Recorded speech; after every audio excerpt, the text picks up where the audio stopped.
Hello everyone, and welcome to this week's episode of Legacy of the Rimlen.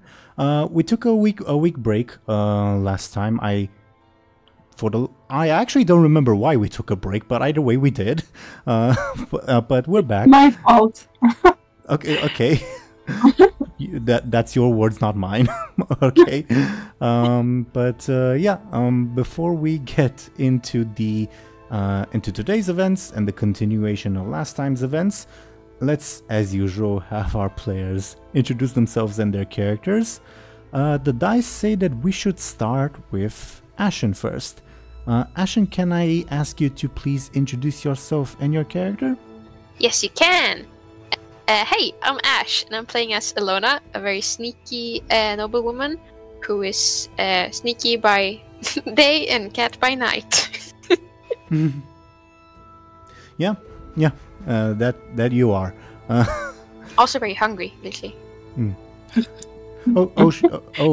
Show&Tell, I just remembered. Speaking of Ashen and Illona, remember I messaged you something last time. Yeah, I remember the secret.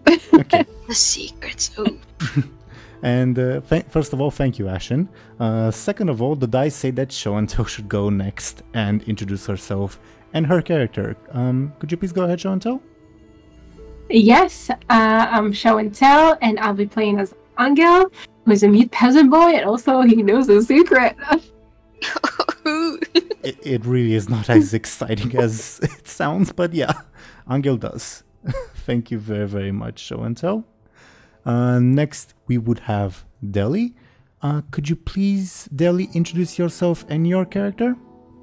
Yeah, of course. Hello, everyone. I'm Dely. And as usual, I'm playing as Muninn. They are traveling scholar. Currently in the market for some new books, courtesy of a monk, second in command. Potentially, I will hold that. I will hold that compel against you. Yeah. Thank you very, very much, Dely. So, last time was, I wouldn't say uneventful, but I guess not a lot of time passed, but stuff did happen. First of all, Muninn finished their conversation with one noblewoman named Adela and extracted a bunch of concessions from her, including that she is supposed to put in a good word with the prince for you guys, and that she revealed a list of people, very, very specific people, I guess, to Muninn, and Dely's free to do whatever the hell they want with that list, including potentially nothing, I guess. But yeah, and while that was happening, Illona and Anghel, you guys were more or less eating together. Illona not so much, because Illona ate already, and along with Anghel's involuntary posse, when the two of you got a communication, let's say, for lack of a better term, from a certain probably formerly undead Rimlen lady that you all met in episode 2, and because a week has passed since the events of episode 2, and she wanted to know what's up. And you guys exchanged some information. You guys were very, very worried a lot. And she revealed that she took a bunch of prisoners from people wandering into the ruins. First a bunch of bandits, then a bunch of villagers, and then a bunch of horsemen, and they're all prisoners. And Aurelia asked for your guys' advice on what to do, hey, these people are infected with the plague, can we kill them? And hey, what are we supposed to do when we start needing food again? And you guys discussed stuff about that. And Aurelia also mentioned that a quote-unquote hateful one urged them to go to a city to the northwest, and you more or less convinced Aurelia that's not something worth pursuing. But just as that communication ceased, Muninn rejoined you guys, and as dear viewers you can see, a pretty short amount of time passed last session, but it was very, very eventful. So that's more or less where we rejoin all of you guys. So now that Muninn has rejoined the scene, Ashen, Illona's intention last time, obviously you can do whatever the hell you want, but last time the intention was to fill Muninn in on the little communication. But either way, while I go find the appropriate background music, there it is. Either way, Muninn is now on the scene. Let's say for the sake of it that the food portion is almost done, like Anghel's posse and Anghel himself have feasted enough, and we'll resume from there. Is that right with everyone? Sure thing. Yeah. I think so. I think the very last thing that we ended off on was the communication ending, and again, Illona and Anghel, you were talking to each other. Well, at least one of you was talking about how to respond to the questions, and I think because you didn't involve the members of the posse, we ended last session with, I think, always firstly saying, well, that was a good show, and Muninn joined in choosing that moment to join the group. So I guess as the NPCs stare in confusion, what do you guys do? I guess who wants to go first? I don't know. Go for it, man. Okay. I think Muninn would sort of. So this list, sorry, is it a physical list? I can't remember if we. I imagine Muninn probably took out a piece of paper to write it down, because otherwise, yes. I can't imagine them remembering all those names. That's right. I think they yeah, you're right. I think they tore out a page of their book or something, and then started writing. I think Muninn would walk in to the scene with the page in hand, and they're reading it, and it's sort of spelled out on their face a little bit. They're whoa, they're sort of surprised as they're reading, but intrigued. And then they look up to everyone else and say I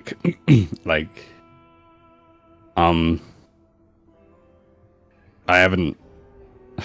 Hi. Muninn would say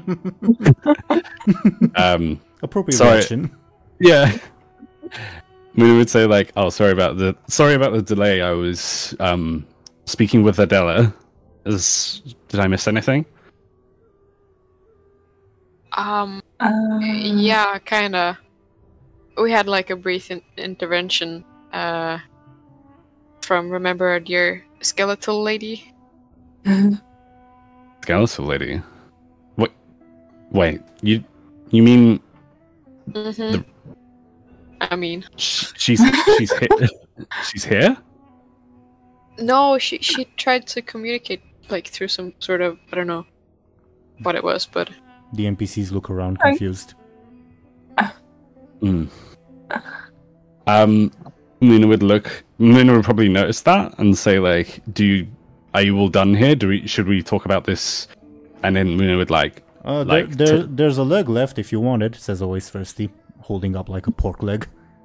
Muninn would I don't think Muninn has eaten, by the way.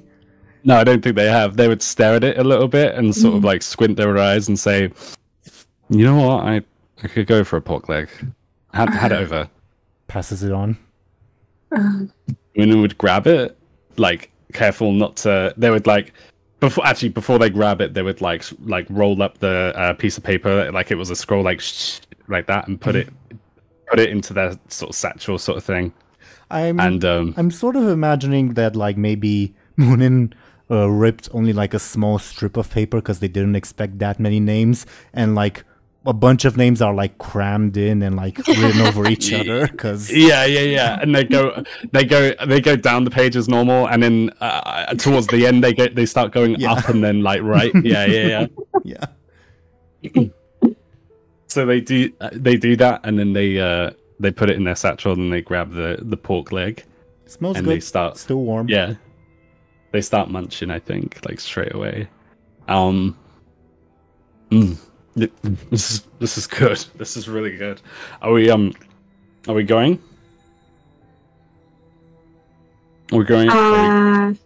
Do we? I mean, we don't have to go. It's really good. But the skeleton lady, this is this is a bit of a problem, right? Yeah, what did they decide above board? What did they decide at the end of the day? Like, she just said she would wait for now? Well, I guess there were... It's hard to answer that question easily because there wasn't like one big question that she had, but a lot of small questions. So... Yeah, but in terms of like heading out, we told her not to kill people, right? We told her to go for the forest, maybe? Yes, but the forest was mostly not as a like destination or a place to hole up in, but rather as a place to get food. Hunt. Yeah. Yeah. Okay. Okay. You also like presumably convinced her not to go to that anonymous city to the northwest. Yeah. Yeah. Okay. So I guess overall things are as they were before. I mean, yeah. Like the plans didn't change too much. I think we just need to make it to St. Pierre's in time. Yeah. And also the tree thing. At least good. I would remind you of that. Yeah, now we have the tree thing. Yeah. Muninn, can I get a careful from you to see if you notice something? Yes.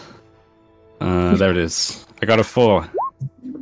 I'll message you in private what it is. Is it the secret? Is it the secret? Oh, no. Yes, it is the same thing I told you, Show&Tell. I don't know why it makes me so happy. Do I have like food around my mouth or something? I guess you'll find out in a minute. Oh, I hope so. Huh. I think Muninn would stare at Illona for a second, like, as they're tucking into, so Muninn is tucking into their, like, pork leg, and that they sort of squint at Illona for a little bit, probably a little bit too long. Above board, because Show&Tell asked me last time, I'll just repeat it. Yes, it would be rude to mention this. Oh. It would be rude. I was thinking maybe Anghel notices that is like kind of exchanging them. Yeah. I think Illona also would notice that. And like stare back, like, what? Yeah. I think as soon as Muninn realizes Illona had noticed, they would like sort of turn their gaze away a little bit, and they would start like with their other hand, start like stroking their beard a little bit and like scratching their cheeks, sort of thing. Or like scratching their jaw at least. Illona does like, what is it? Is anything wrong? Oh no, nothing. Nothing's wrong. This is really good pork though. It is, says always thirsty. Who's responsible for this pork? Always thirsty and Goodeye like puff up their chest, and Goodeye says, "We bought it for the prince, but we're happy to share." Well, I mean, whoever cooked it did a mighty fine job. I mean, do we have a? The only thing it needs is a tankard of ale. Does anyone have any? Oh, I wish Illona would say. They didn't bring it. Did they bring? Nope. Like... Nope. But now they like realize their mistake, I guess. And always thirsty says, "Well, I'm sure they have good wine. I'll go buy like 5 barrels, let's say." I mean, don't let me stop you. 5 hours is a lot. Whose money are they using, by the way? Because I remember that. Could you repeat your question, please, Show&Tell? I remember that they didn't have money. Not true. I think Anghel had to pay for them. I don't remember being completely honest. So I guess this is the moment to potentially write a new canon. Show&Tell, would you like them to be dependent on Anghel for money?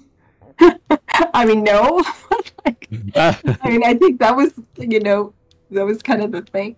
And then they kind of bought I don't know. I mean, if they have money of their own, good for them. For the sake of it, I'm gonna do a dice roll. The higher the number, the better. Okay. You shouldn't have brought it up. I was just wondering. Yeah, Always Thirsty says that. Muninn says, yeah, might be a good idea. And then both Always Thirsty, Good Eye, and the horse turn to look at Anghel expectantly. So he paid for the whole thing? Is what you're telling me? Okay, fine. Always Thirsty has a big smile on his face. So Anghel, I guess, kind of reluctantly, looks through his... I don't even know how much money he has left anymore. Probably not enough for barrels of wine. By the way, Muninn got some money, right? From Illona. Yeah. No, from Adela, no? Oh, that too. They did a little bit. I think Muninn would say, is there a commotion so if it was obvious that everyone looked around to Anghel? Yeah, it is. For money? I think Muninn would be like, it is, okay. Muninn would look around and go, I mean, here we are, make it 3 barrels though, and they would of wine. I said 5. We don't. Surely we don't need 5. I mean, I need at least 4. Says Always Thirsty. Yeah, I was gonna say Muninn would look to Always Thirsty and be like, all right then. Oh no! They make it this watered down crap, all right, and they would throw the bag of gold, hoping that it's enough, fingers crossed sort of situation. Illona would give Muninn an extremely stern look and this is not what I wanted to pay for. I just wanted you to get the books and that's it. No wine. Muninn, can I get a clever from you? Yes. Clever or careful? Your choice. If I did a careful, would it be to analyze someone or something? Or not? No. Okay. I'll do a clever then. Huh. Oh, I got a 1. Oh no. Okay. No further information. Oh, wait, yeah. Okay. Always Thirsty, Good Eye, and the horse march off, seemingly very happy, to buy some wine.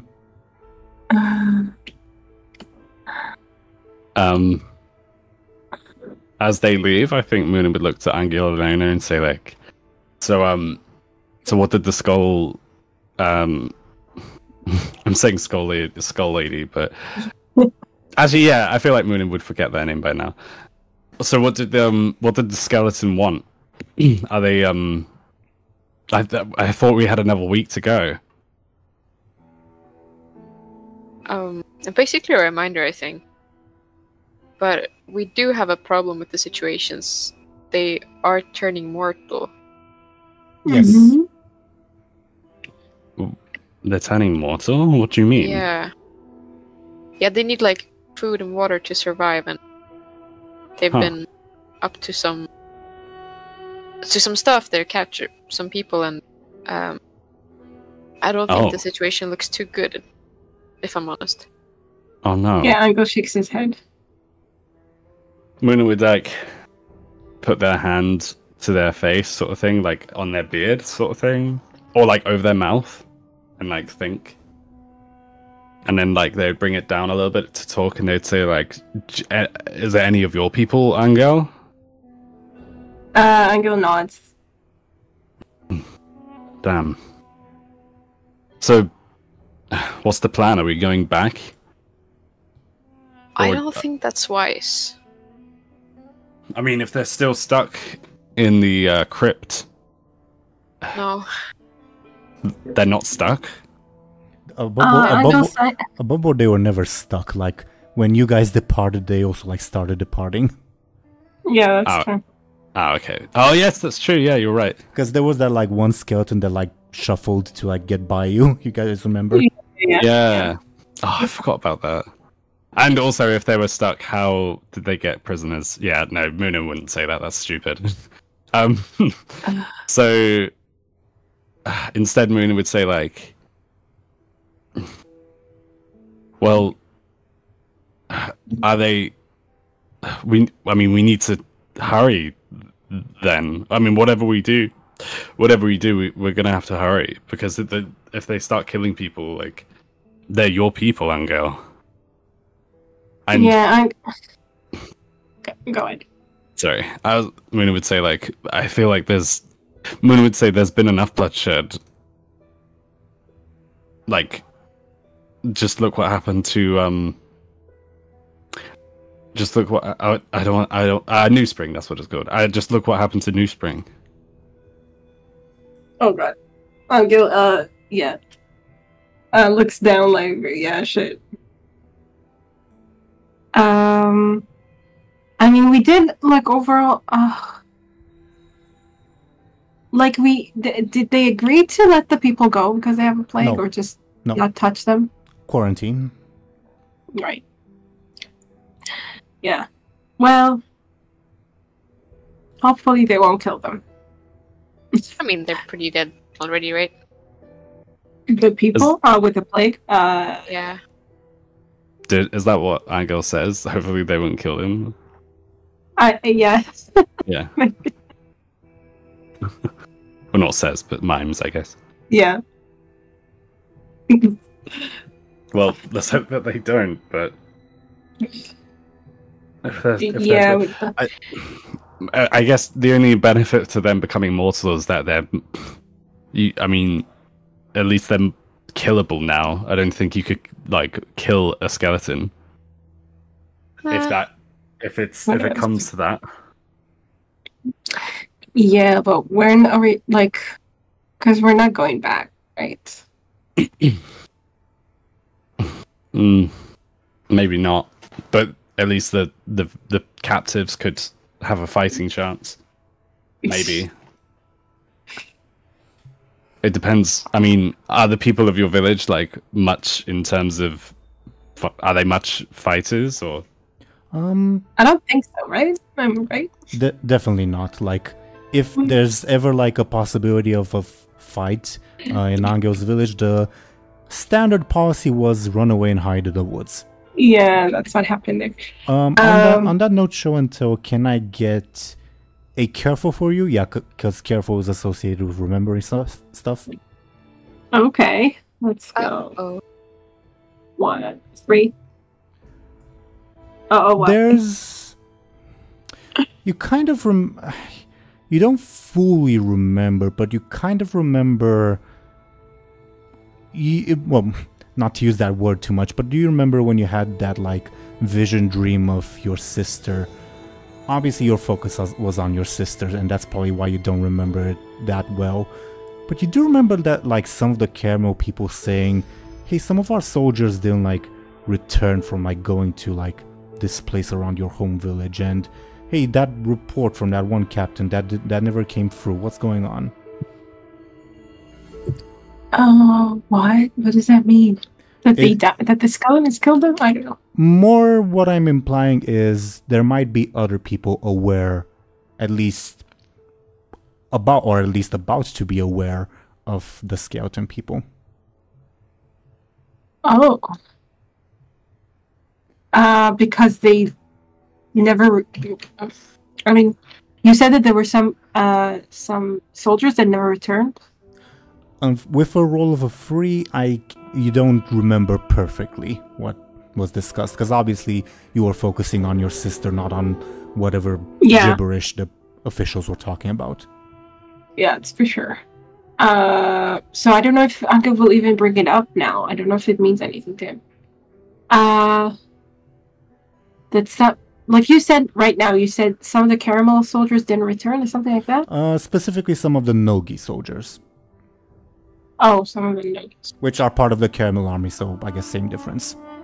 Mm-hmm.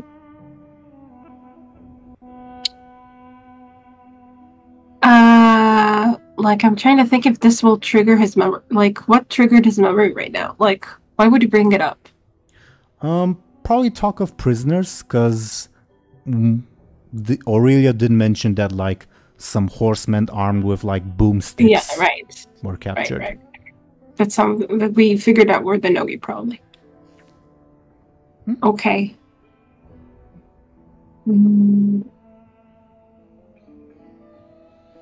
And I mean, I'm trying to think what the implications are that the army, the Caramel army, might know about the skeletons. I mean, there's potentially lots of implications. I obviously will not answer that question. Okay. Yeah, I just don't know, like, what if Anghel would bring that up. Like, if he understands. I don't understand what that means all the way, so... Fair enough.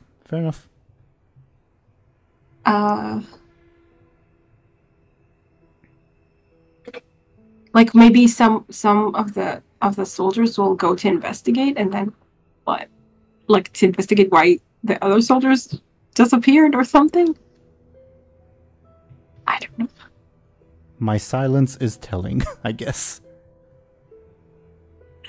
I don't know. I mean, if somehow, like, the higher ups in the army know about this, what will they do? That would be a war. Well, I guess keep in mind that, like, it's not just military high ups who were on the scene. The person who bought your sister is the second most important individual in the entire empire. Okay, and if, for instance, they somehow know about the skeletons... Yeah, I'm assuming they're going to fight them. Or send an army after them, or something. Muninn and Illona, Anghel seems to be deep in thought about something. Yeah, I guess so. Anghel, are you okay? Smoke is coming out of his ears at this point. I think... does Muninn have, like, their water skin on them or something? Yeah, sure. They do. I think Muninn would, like, pour a handful of water, like... pour some water into their hand, like a handful, and they would, like, throw it at Anghel. Very helpful. Yeah. Anghel will startle. You okay? Muninn would sign and speak at the same time. What are you thinking about? I guess, okay, so Anghel will be like, oh wow, they don't know about his drink, right? He never told anyone about that. So, okay, he doesn't need to bring up the dream. Maybe he signs that, the general, what do we call her? The captain? Officer? I don't know. Whom are you referring to, I guess? Aurelia? Because I don't think Anghel will call her by name. She never specified her rank to you guys. The skeleton? Yeah. I don't know. Muninn calls it the skeleton, so I guess that makes sense if Anghel does as well, right? Yeah, I just don't know if, like, it ever came up in conversation before, if he knows if we have a sign for it, but... I imagine Anghel could go for something like dead woman. Yeah. Okay. Or, like, gesturing as a zombie. Yeah, let's go with that. Nice. Anyway, however you want to, like, him to put it, so the dead woman said she has soldiers as prisoners. So right. What if the army gets to know about it? About the soldiers? About the skeletons, I mean. That would be interesting, Illona would say. Anghel looks at her like, interesting? That's Well, a fighting force would have more of a chance against an army of dead. Yeah, I guess, I mean, there is some advantage to that. The only thing that Muninn would probably say, the only thing that I mean, a few missing soldiers here or there, like that happens every day. Illona would give like a telling look, like thinking back through the time where like slaughter with wolves. Muninn was also thinking of that, and so was I above board. So like, Muninn would like sort of nod and be like, "Well, I mean, the army would probably give them the benefit of the doubt, but I suppose if enough soldiers go missing, they could investigate. But I don't think the last thing that they would expect is an army of the dead." Yeah, that's for sure. But once they find the army, like I think what Anghel's worried about is that I don't think he likes the idea of a war taking place like near his village, basically. That's gonna be good. On the topic, it's not just like potentially the Nogi who were captured. You guys remember that the bandits also had a bunch of Teeironor prisoners. Right. Oh, Yes. And the bandits packed everything on your guys' recommendation and went straight to the dead. Do we actually recommend it, or do we just tell them, whatever? I know for sure Illona/Ashen did. I don't remember about anyone else. Oh no. But I think they said the bandits were mostly dead. I don't know. Maybe not. So who knows? You are correct. You are correct. Well, I mean, Moon would ask, like, so why are you, why is this troubling you? Get over it. Yeah. If a war happens near my village, like my village will be affected, basically. I suppose so, but I mean, like, the soldiers are going to go back through the village, probably, right? On their way. I don't know from where, actually. But it's basically how they... They went through the village on the first going. They would most likely go back the same way, yeah. Yeah, exactly. Like, it's exactly... Like, Anghel's worst nightmare basically happened there. Ugh. The soldiers. Yeah, I see what you're saying, Anghel.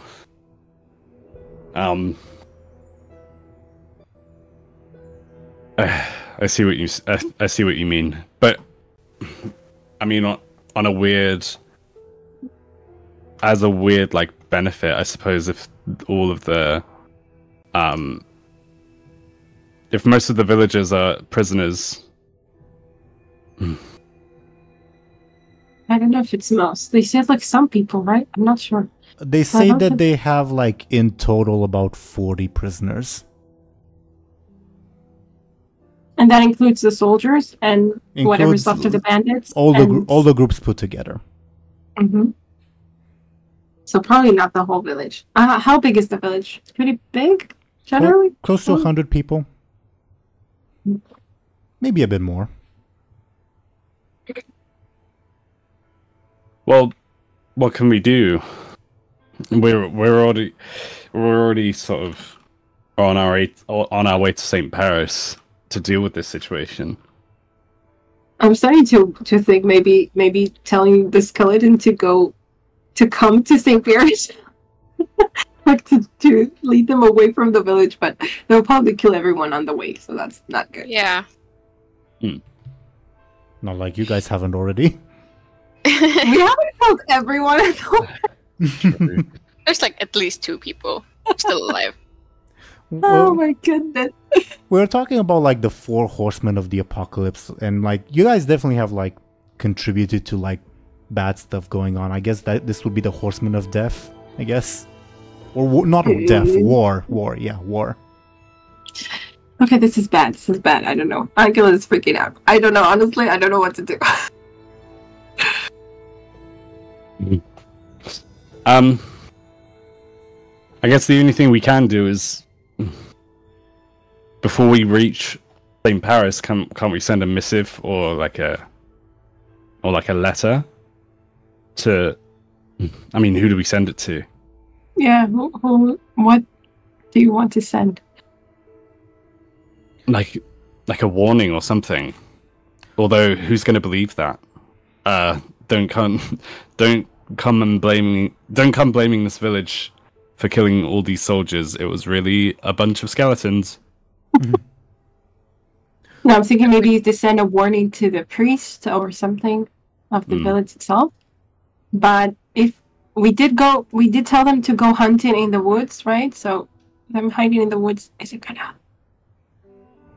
Anyway, we really screwed it up royally. Sometimes things happen that are just like bigger than you, Illona would say.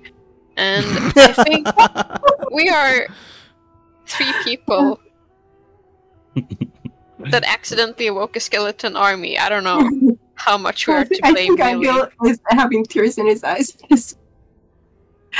Like he's just like, no, I can't deal with this. Speaking of things bigger than you, let's, for the sake of it, pick that exact moment for always firstly Good Eye and the horse to emerge out of the mess hall. Each of them is carrying 2 barrels, and they start setting them down. And always firstly says to Good Eye, "All right, let's get the other ones. Probably need to make 3 or 4 trips." Good Eye nods in agreement, and they go to retrieve more barrels. You wouldn't give them all the money that they got. So that clever roll that I asked you to put in, you gave them enough money, not just for 3 or 5 barrels. You gave them enough money for, I guess we'll see. How many? I guess we'll see. Oh my god. Illona was like, you didn't give the money I lended you, right? No, I only gave the money that I got from Adela, and then Muninn would realize they haven't told that story yet, and they would say, I'll explain that later. Hang on, let me stop them. And then Muninn would try. I mean, you already paid for it. Yeah, Muninn would try and run and catch up to them though, regardless. Oh, you hear the help? Says always thirsty. Wait, stop. And, what? How many did you buy? 30? No. I think Muninn's face would turn white, and they would say, "Oh, whiter than it already is." They're already pretty pale, but they would. Muninn's face would go ghostly white, and they would say, "That's how much money." Always firstly tries to tap you on the shoulder and says, "Come on, many hands make light work. We'll need your help." We can't. This is ridiculous. We can't even carry 10 of these barrels with us, let alone 30.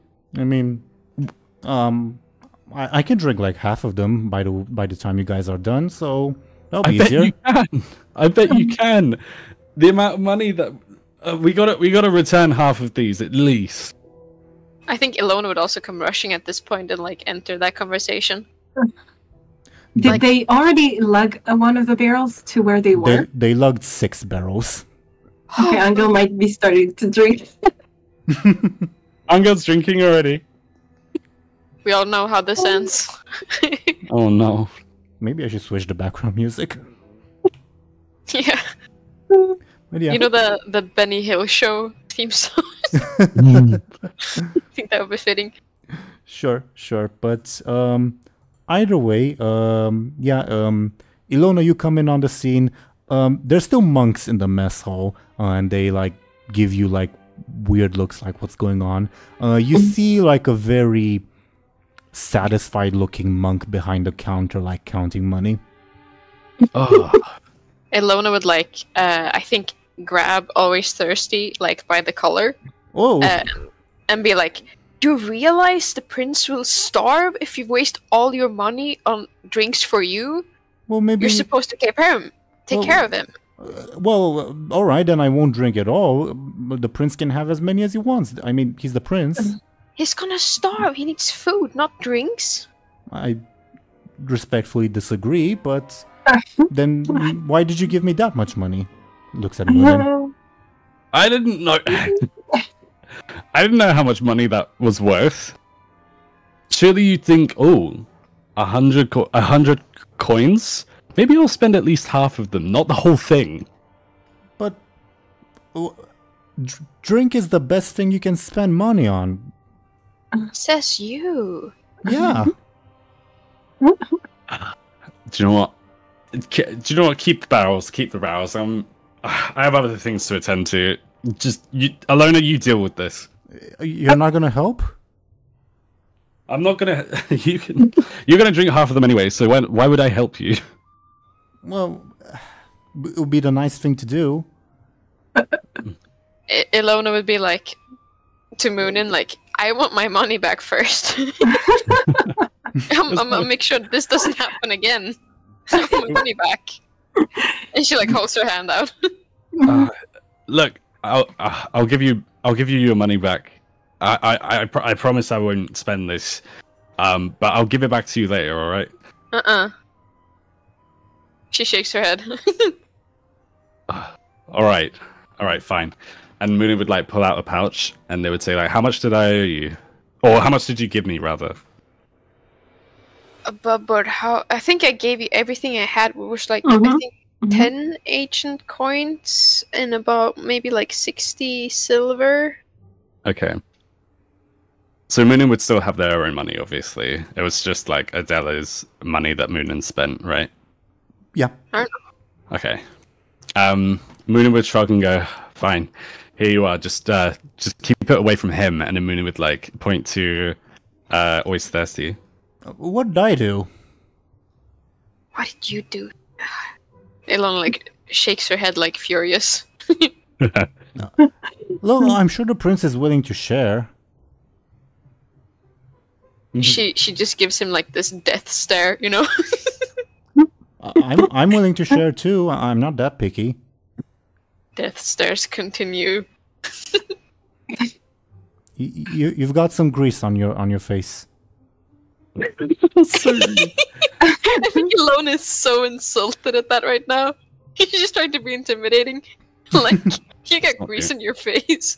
I think she like wipes down furiously and just like heads out. She's like, "No, I'm done with this." Can I actually no, don't worry. Always first he looks at Good Eye and says, "I guess it's just down to the three of us." And Good Eye sighs and nods, and the three of them, aka Good Eye, Always Thirsty, and the horse, continue to retrieve more barrels. Oh god. Muninn would mumble like, "Yeah, it's not the only thing." And then it's a good thing Goodyear is not here, I guess. Yeah. He's not an actual character. I made that up. Should be. Yeah. Muninn would look to everyone and say like, I'm gonna go deal with some business, unattended business, but here, like, why don't you two Anghel, you can read, right? Anghel's there. Where are we? I don't know. Well, I was assuming the Muninn and Illona scene took place inside and Anghel stayed outside. Okay. That's what I thought. Okay, never mind then. In that case, scratch that. Muninn would say, "Listen, I've got something to take care of, but I mean, why don't you read this to Anghel?" And then Muninn would like reach into their stuff. Illona also leave? Did she? I don't know. Yeah, I did. She did. Oh, sorry. Okay. Why don't you all alone? Muninn's just talking to themselves. The voices in their head. You see, but no. You see a monk start praying in your direction. Yeah. How do you pray in somewhat? What? Well, Muninn would instead walk outside to where Illona went. And is that where Anghel is too? Is that where Illona went to? It would be the only exit, yeah. Okay, cool. Show&Tell, what does Illona see when she comes out? Anghel nursing. Well, actually, how do you they just have the barrel? How do they drink from the barrel? You tap it, and two options. You either take off the lid, for lack of a better term, or you tap it. Tapping it requires some specialized tools, so you're probably just taking off the lid and yeah, that way. and dunking his head in? Like, how does that work? Or using your hand, or maybe. Can you just dunk your head in? That would be awesome. Honestly, in the state of mind that Anghel is in right now, maybe. Yeah. The only like containers that could hold water nearby are probably like horse troughs and stuff like that. So I don't think Anghel would use that. Yeah, fair enough. So he's just like, like a dog or something. Like laughing it up. It's fucking nice. Yeah. I guess. About Anghel, it's about average wine because Muninn did insist that they buy the cheap stuff. Did I? know. So it'll get you drunk, but it's not really that good. Yeah. I don't think he cares at this point. Illona, you come upon a very cartoonish scene of Anghel dunking his head into a barrel of wine. You should just like shake her head in like, I don't know, despair and frustration of like how weird everything is right now and like not the way she wants it to be. And she would like continue storm off, like screw it all and go like kick a tree or something, take her anger out. I suppose Muninn would be the next person to come out. Yeah, Muninn would come out, notice all of this happening, and just say that, and like sort of squeeze the top of their nose bridge, sort of thing, with their fingers, and go like, "Oh, this is horrible." Like, you two, we need to pull ourselves together, all right? Look, here, like, you two, come here. They would say to Anghel and Illona. Would Illona hear that? Because she's like kind of off and punching a tree. If you guys want, we can have Deli roll a flashy roll, but it's also like your guys' decision at the end of the day. Yeah, let's throw for it. Okay. I got a 2. What do we gotta roll to defend? Careful, I guess. No, to like defend, to like not be hurt. I guess it would be forceful instead. Oh, to not hear Muninn, I guess, if we're going by that logic. Like, I don't know if Anghel's actively trying not to hear. I just think he's very preoccupied. Then give me a careful as well. Okay. Oh. Okay. I don't know if Illona's like also... Yeah, she's kind of like more so ignoring out of frustration. If it makes sense. But I can roll forceful. No, -2.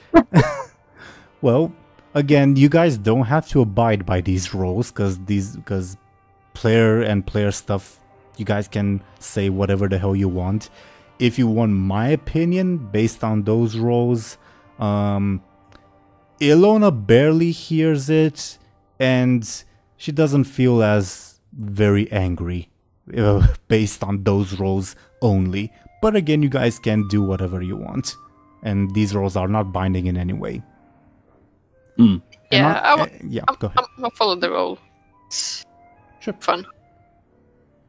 Yeah, I guess Anghel hears, or maybe like hears and kind of delay a little, like and you're like, oh yeah, okay, and then he picks himself up.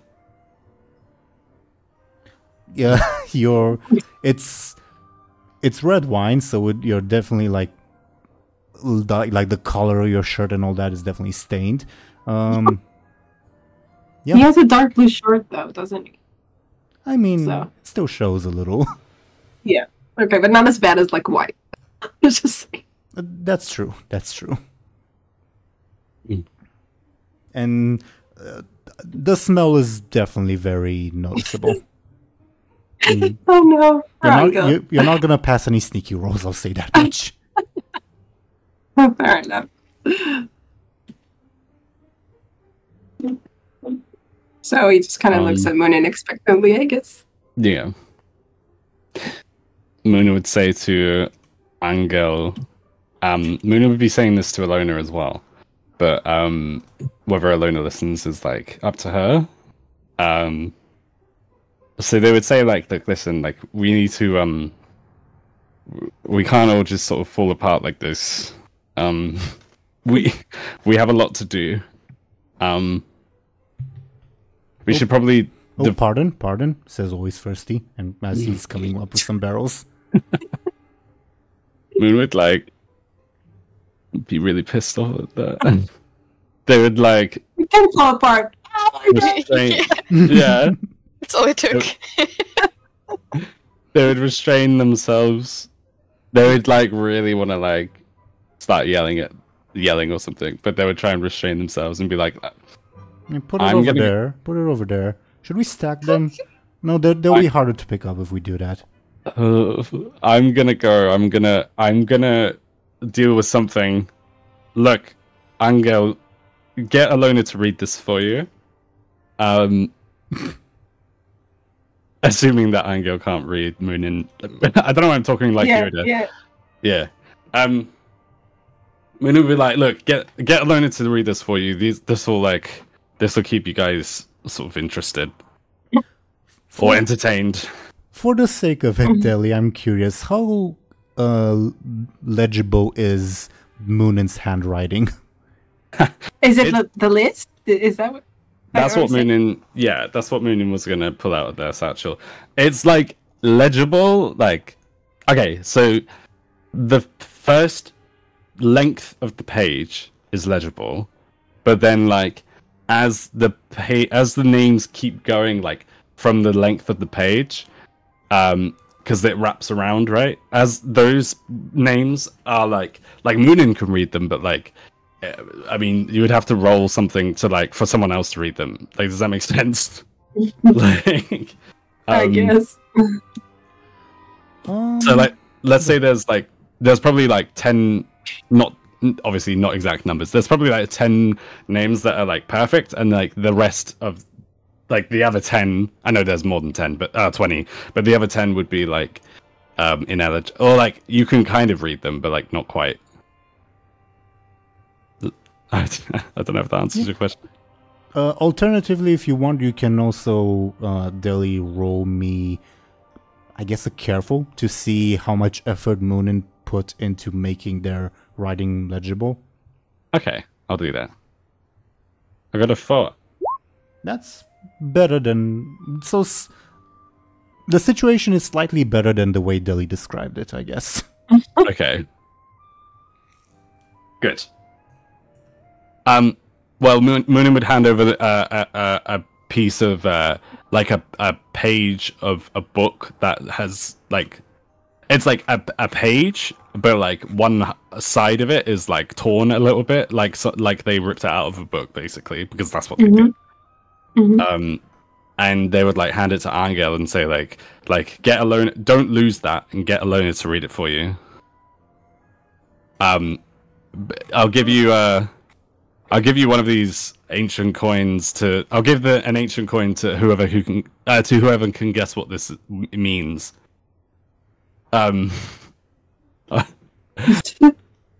just feels like one is trying to like babysit them, or like try to like keep quiet here.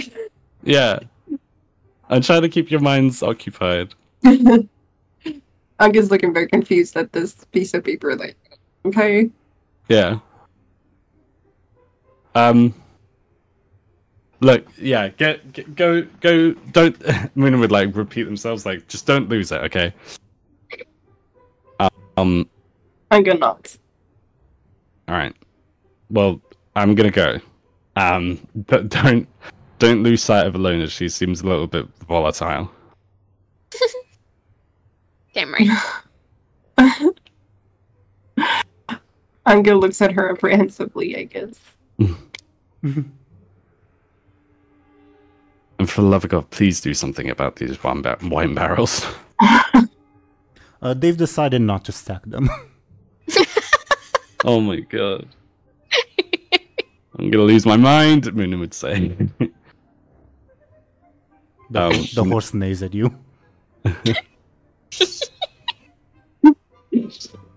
As Muninn walks off, they would shout, "It's not even good wine!" like that, and then they would like walk off into the sunset. Sure. I imagine. Well, actually, I don't know.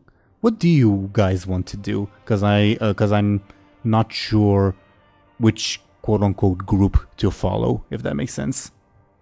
What is Muninn going to do? Are we like? Can I say or not? Well, it's not something that's going to happen off screen if it's the thing I think you're going to do. Yeah. Sorry, I may as well say. Yeah. I am gonna go speak to a certain second in command of a monastery, because I was partly because I was compelled to, but also because I want to. Yeah. Okay. And yeah, I'm gonna go speak to the head of the monastery, or the second in command of the monastery, basically. That's in order to get the books eventually, like. Or... I mean, that's the idea, but I mean, like, Muninn's probably gonna get something else out of the guy. Okay. We'll see. Interesting. The compel was that your priority, at least for the moment, is the books. Yeah. Yeah. So I don't mind if the question is who should we follow first. I don't mind. I would love to hear Anghel and Illona's reaction, or like their debate of like what this list could be. Deli, do you have like? Can you like copy paste it for? I guess Ashen or the general chat. I don't. Yeah, I could. I'll send it to Ashen. No offense, Show&Tell, because Ashen would be the one reading it. Yeah, sure. Sorry, Illona would be the one reading. Well, Ashen and Illona, I guess. That is assuming that I can message Ashen. 1 second. Yes, I can.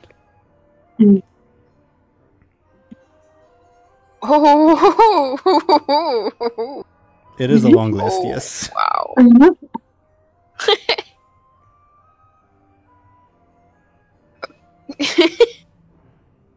So you want me to read this to Anghel? Yeah. You don't have to read the. Excuse me. You don't have to read the whole thing. But and also, I don't know if it's been established. Muninn has not said what this list is. Yeah. Does it explain? Like, what does it say on the list? It's a list of names, and in parentheses, I did it for like Deli's ease of use, but I guess we can say that Muninn wrote it that way. In parentheses is who those names are, basically. So we don't know. So we don't know what these people did or anything. No. Okay. But Muninn did say if you can guess. Yeah, that's true. Yeah. If you can I thought guess, maybe before we looked at the list or something. Okay, so we don't know what that means at all. Okay. Yeah. Just have to say, Teeironor, is it on purpose that the mercenary captain who tried to apprehend me is called what he's called? It feels very. I guess, but I'm not. I didn't necessarily do it with the intent of, oh, Ashen's here, I have to put an Easter egg in for Ashen. Rather, it makes sense in the world that he would have that name. It does not make sense. It's awesome. I don't know what you mean.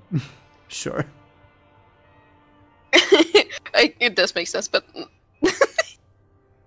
Which one are you talking about? The mercenary captain. There's a Swedish name, basically. Yeah. Oh, okay. It's the mercenary did what? Ironically enough, it's the one who tried to arrest Illona in New Spring. Though that was more of a coincidence, funnily enough. Like one of the guys we killed? No, mercenary. You didn't really interact with him. He only really interacted with Illona, and the only interaction was arrest that woman. I think she may be wanted. Okay. Okay. Oh gosh. Okay, so who do we follow? Same question.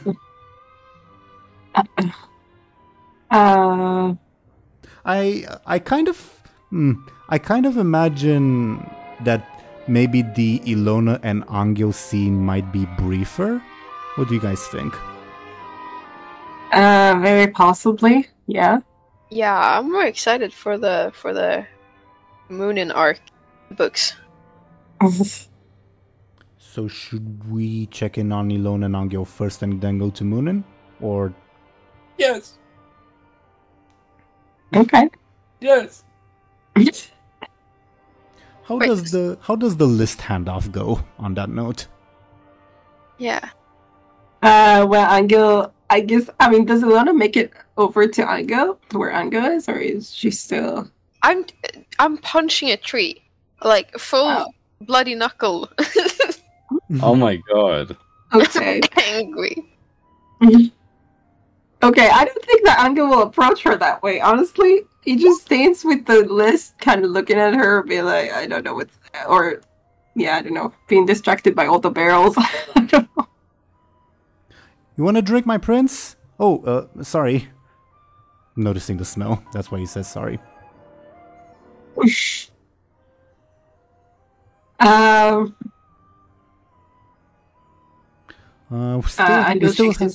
have like 14 to go. 14. Wait, so did we cut down the number of barrels at the end? No, it's that they got 16 out so far. Oh, okay, right. I don't know. I don't think Anghel knows how to deal with any of this. It's just like, staring at all the barrels and being like, wow. Because he didn't know. I guess he didn't realize how many there were. I think, meanwhile, Illona would do the, like, typical high school teenage movie move when she's, like, frustrated and, like, bang her back against the tree and just, like, slowly sink down to the floor like a mess.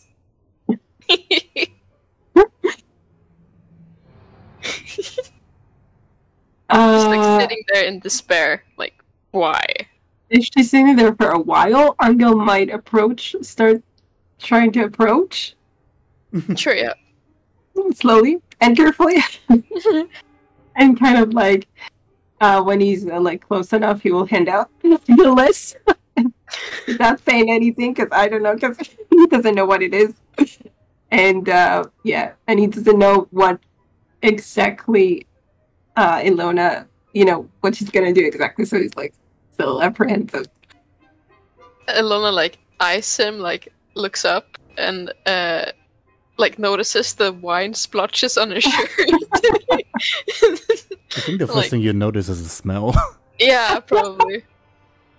Oh boy. Oh no, does that make her like go crazy again? No. I think she finds it oddly calming that she's not the only one like having a reaction to everything right now. She would take the note and ask, "What's this? A list of names? Where did you get it?" Will say Muninn. I don't know how. I mean, I'm sure they have something for their own names. So, Muninn. A bubber question: does the parentheses thingies actually say, or is it more like? Let's leave that up to Dely. If they're back, are you back, Dely? Going once, going twice, Dely? No, it seems not. Seems not. Then, to answer your question, Ashen, Dely's typing. Welcome back. We were just discussing, and I was going to like leave this decision to you, Dely. Ashen asked if the like parentheses are quote unquote canon or if they're not. I'm thinking they are, except for maybe the first name. Oh, dang it. Because I don't think Muninn would write that about the first name. Yeah, the parentheses, yeah. The first one isn't canon. I'm fine with the, I'm fine with all of the ones that Muninn would know. Well, she would also, like, Adela would... Like, for instance, there's one name that says, basically, that Adela slept with her because she resembled the first name's looks. That would definitely... That's not something Muninn would know. That's something Adela would mention. Yeah. Okay. So, yeah. All of them, apart from the first one, yeah, are real. They're real. Okay. There's your answer. Okay. What is this? Lydia from Arnberg? Marbu? Stefan? Kim? What is this? Did we hear about Adela? Did we hear about the Lydia, the name? Did we hear the name? Yeah, it's in the diary. Yeah, you guys had that, gossip talk, yeah. So, but I don't know if we will make the connection. I think actually Illona would be like, that sounds familiar. Oh! Okay. Isn't that the Ophelia fair lady? Wait. If you want, you can... you don't have to abide by this, but if you want, you can give me a clever to see if you make the connection. Oh, yeah. I got a 4. Yeah, you make the connection.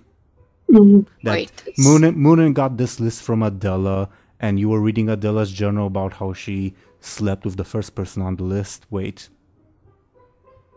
The like... lines start forming, the buttons start clicking, and all the metaphors you want. Is this Adela's body count we have here?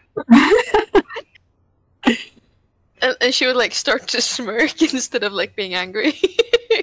Because this is just like the... I'm still confused. I don't know, either he doesn't know what body count means in this regard, or... I don't know, he's just generally confused. Illona would look up at, like, Anghel, like, where did he get this? What is this? What? Anghel shrugs. He doesn't have a clue. You said it's from, like, did Muninn take notes of all of this? And how, what? What did he give it to you? What?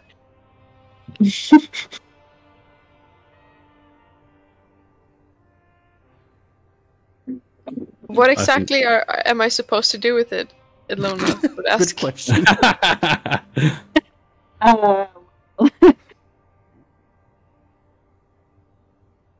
I mean, I appreciate the info, but like, I guess, like, guess?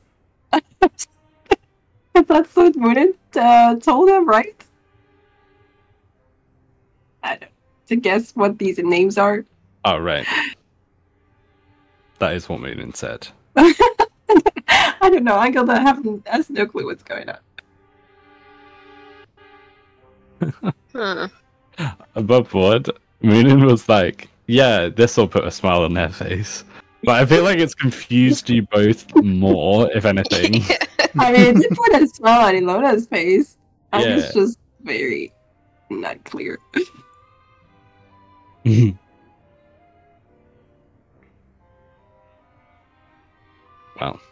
Well, funny enough, some of the names Illona does personally know, because she has met them on your guys' adventures.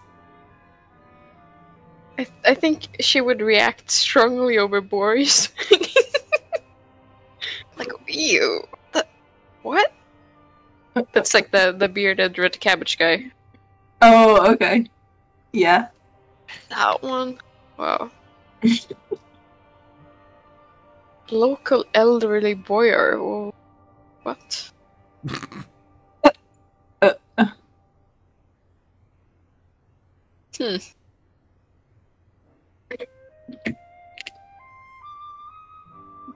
I think Illona would like, if Anghel continues standing there, like just start reading the names to Anghel, like Yeah, this is all the people that Adela slept with. I don't know where we Oh, have she says that? Yeah. Does any one of you want to like pass the list on to Show&Tell, I guess? Oh yeah. Just Sure 'cause can do. it's a bit difficult on my end at the moment. True. Do you want me to, Ashen, or are you going to? It's already sent. Oh, Okay, cool. by the way, Deli, would Muninn have written down the last thing on the list? I don't know. Why wouldn't they? Like the one after Heinrich. Her brother is her Adela's brother? Adela's brother. Yeah. I don't have anything after Heinrich. As in Heinrich. Heinrich. I'm looking at the message that I sent you. Okay. Maybe Heinrich Gratchen? The one after that. Oh. It's not a name, it's just text, right? Yes. Well, text that contains a name. I haven't received anything after. No, Heinrich, I so- haven't copied and pasted it. So I guess for I didn't copy and paste it, so I guess not. Fair enough. There's one minor piece of info that's missing, sure. Yeah. Something that only I know. What's with all the secrets today, huh? It's not even like important secrets. It's not. Some of this arguably is. Not even arguably, some of it definitely is, but like we're being super vague about it. Yeah. I could always tell you guys. Should I tell you? Should I tell you guys? Your choice entirely. Yeah, your choice. I may as well.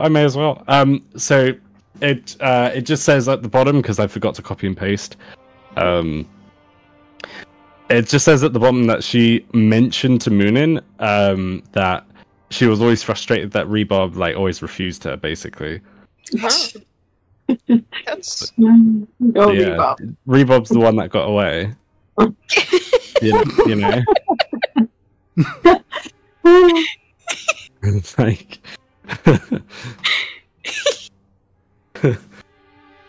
he's a handsome man, I will say that. I think. Sure. Sure.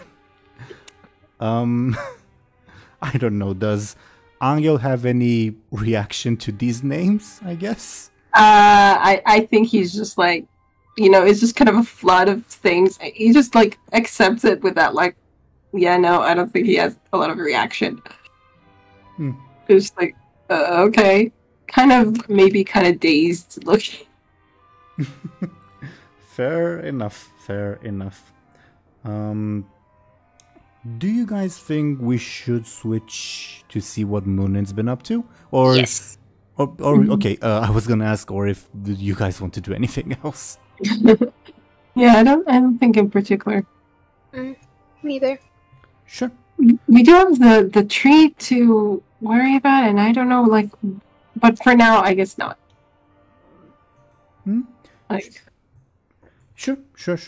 And yeah. So Muninn, you'd be able to find. Give me a second. Yeah, you'd be able to find Marin, the like second in command person, fairly easily, because he's like giving out orders to like administrative orders to the people of the monastery, monks and peasants alike. He's always like accompanied by like a small like what's the word for like a group of birds of like geese? A flock? A gaggle. know. A gaggle. A gaggle. yeah. A gaggle of like scribes and stuff like that. He's always accompanied by that, so he's visible. Okay. Muninn would like probably make their way. Like once they've sort of determined where he is, they'd make their way to over to him. And they'd sort of like try to be a little bit subtle about it. So if there's all these other monks around, Muninn would like try and catch the second in command's eye. Give me a flashy. Okay. I'm nervous because I don't like flashy. Yeah, see. And I told them that I want that field water. They don't listen. They always keep the water for themselves. Ask them for an extra tithe this year. That'll teach them. As for that farmstead, so you're not being subtle at this point. Yeah, that's fine. That's fine. All the monks turn to look at you, and Muninn says, our esteemed guest, will you please excuse me? Addressing the gaggle, for lack of a better term. And they look at each other somewhat confused, but yeah, they listen to their second in command person. So you do have Marinn's attention as he walks in your direction, gestures for you to get some distance. From distance from the other monks, you mean? Yep. Yeah, okay. Muninn would oblige. They'd walk with the second, and they'd say, by the way, I don't think I've ever above board. I can't remember if this is true or not. I can't. I don't think we've ever. I don't think you ever told me your name. How best may I address you? I did. Sighs, says, Muninn. Muninn, right. Of course. How could I forget? Quite. Muninn, I have thank you for agreeing to talk to me. I knew you looked busy. Well, what you offered was promising, so you have my ear. Basically, a few my friends and I that you spoke to before, we have a few requests to make of you. So the tree over in how would Muninn describe where it is? Sorry. It's the tallest hill nearby, and it's visible at a distance. You can just point at it. Okay, fine. Muninn would sort of point to the tree and say my friends and I we require your assistance over in the tree. I believe. Are you interested in old superstitions and old legends? What the tree is not this monastery's responsibility. Oh shit! Who is it? Perhaps not, but I mean, we believe you could be of assistance to us, regardless. The Wood Solitude Monastery to the south is responsible for the tree. They're technically subordinate to us, so I can put in a good word if you want. Perhaps, but if they're your subordinates, wouldn't it look better to your next to the monk in command? Sorry, the Starets. Yeah. Wouldn't it look better if you and your monks were able to help us in first hand? He hesitates and says, "That's not off the table, but usually they answer to us, but we leave them on their own mostly. They pay a tithe, obviously, and when a new starets is named, we confirm them, but we don't interfere in the way they run things, and well, interference would just mess things up anyway." Well, let me put it this way then: the monk in charge of your monastery, your superior, you already know that helping us would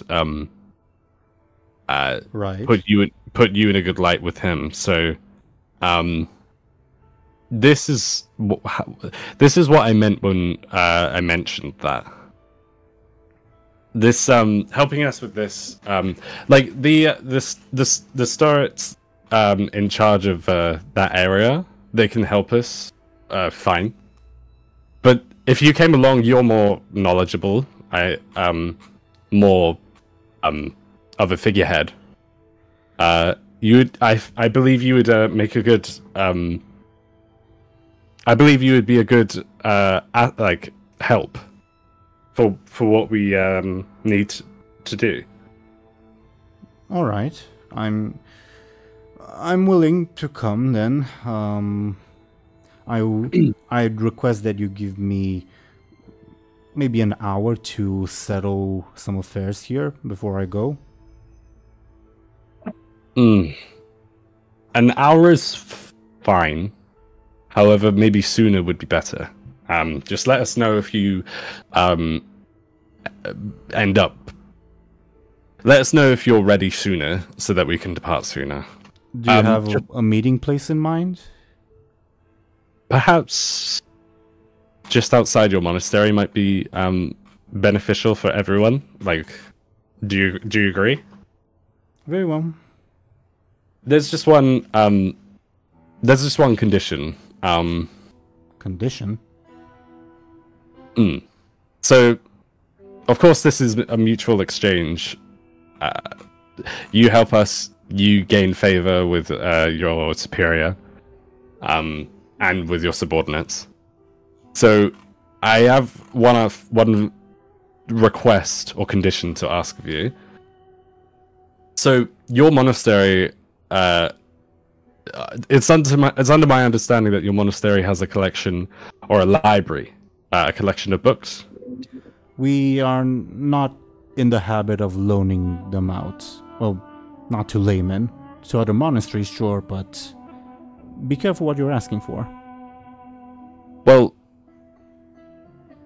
conveniently for you, I am not simply a layman. So this this issue that we have over in the tree, we believe, or rather, we know it's to do with sort of superstitious. It's linked. The issue is linked to superstitions, and it will affect all of the area. How is it linked to superstitions?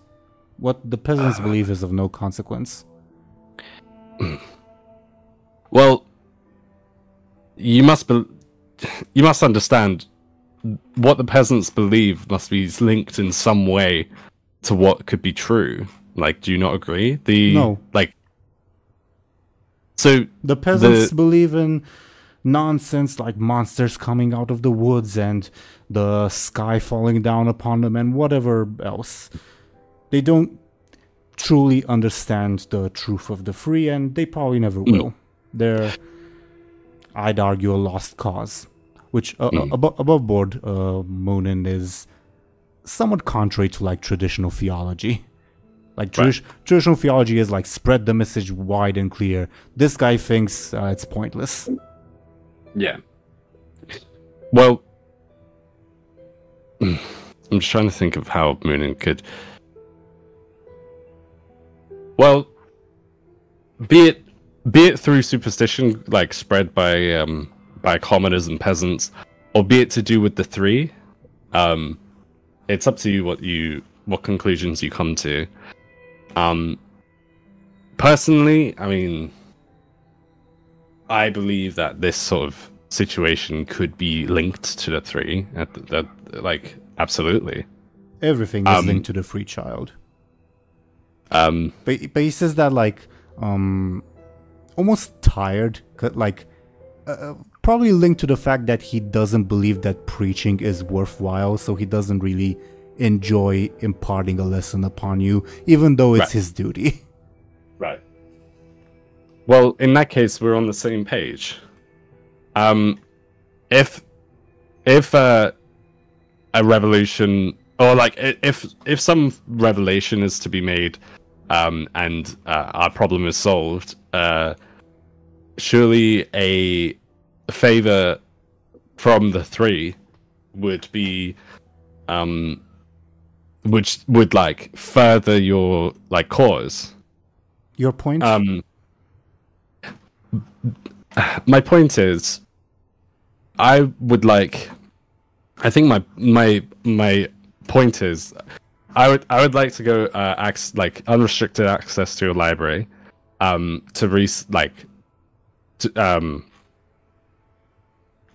see if you have any information of that would be beneficial to us, and in return, we will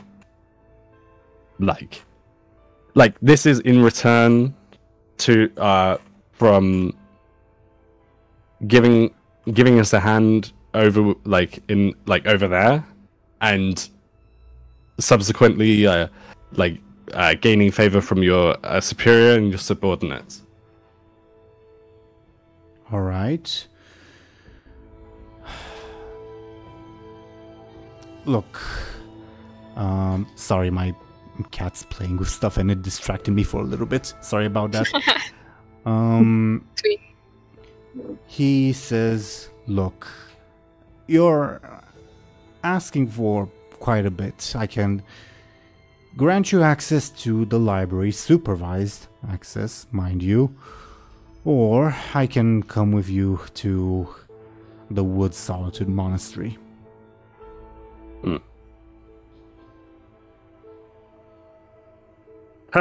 Tell me, how much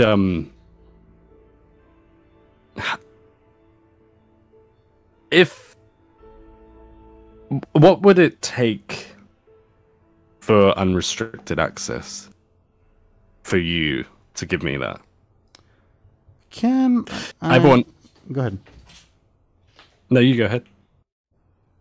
Finish your thought. It'll influence what I'm about to say. Okay. I was going to say, I've already offered you an opportunity to further your reputation and your position, or actually above all, I don't think it was a position; it was more like reputation, right? Yeah, standing, let's say. Standing. I've already offered you an opportunity to gain a superior standing by helping us. So what else could we offer you to give me unrestricted access to your library? Your promises have been very, very vague.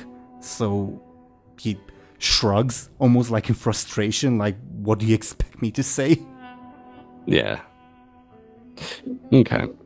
But above board, Deli, just so we're a bit on the same page, because you used your stunt in an earlier session, you have convinced him that even though it's vague, whatever you're about to do will improve his standing. Okay. As vague as that sounds. In terms of whatever we do over in the tree area. No, in terms of just all of it. Kind of all of it, yeah. Okay.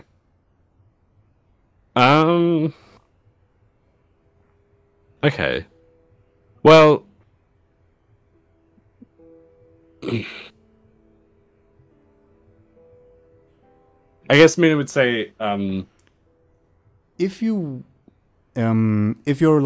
unsure what to say, he would have a question for you regarding something that you said, but I don't want to overstep, if that makes sense. Yeah, no, go for it.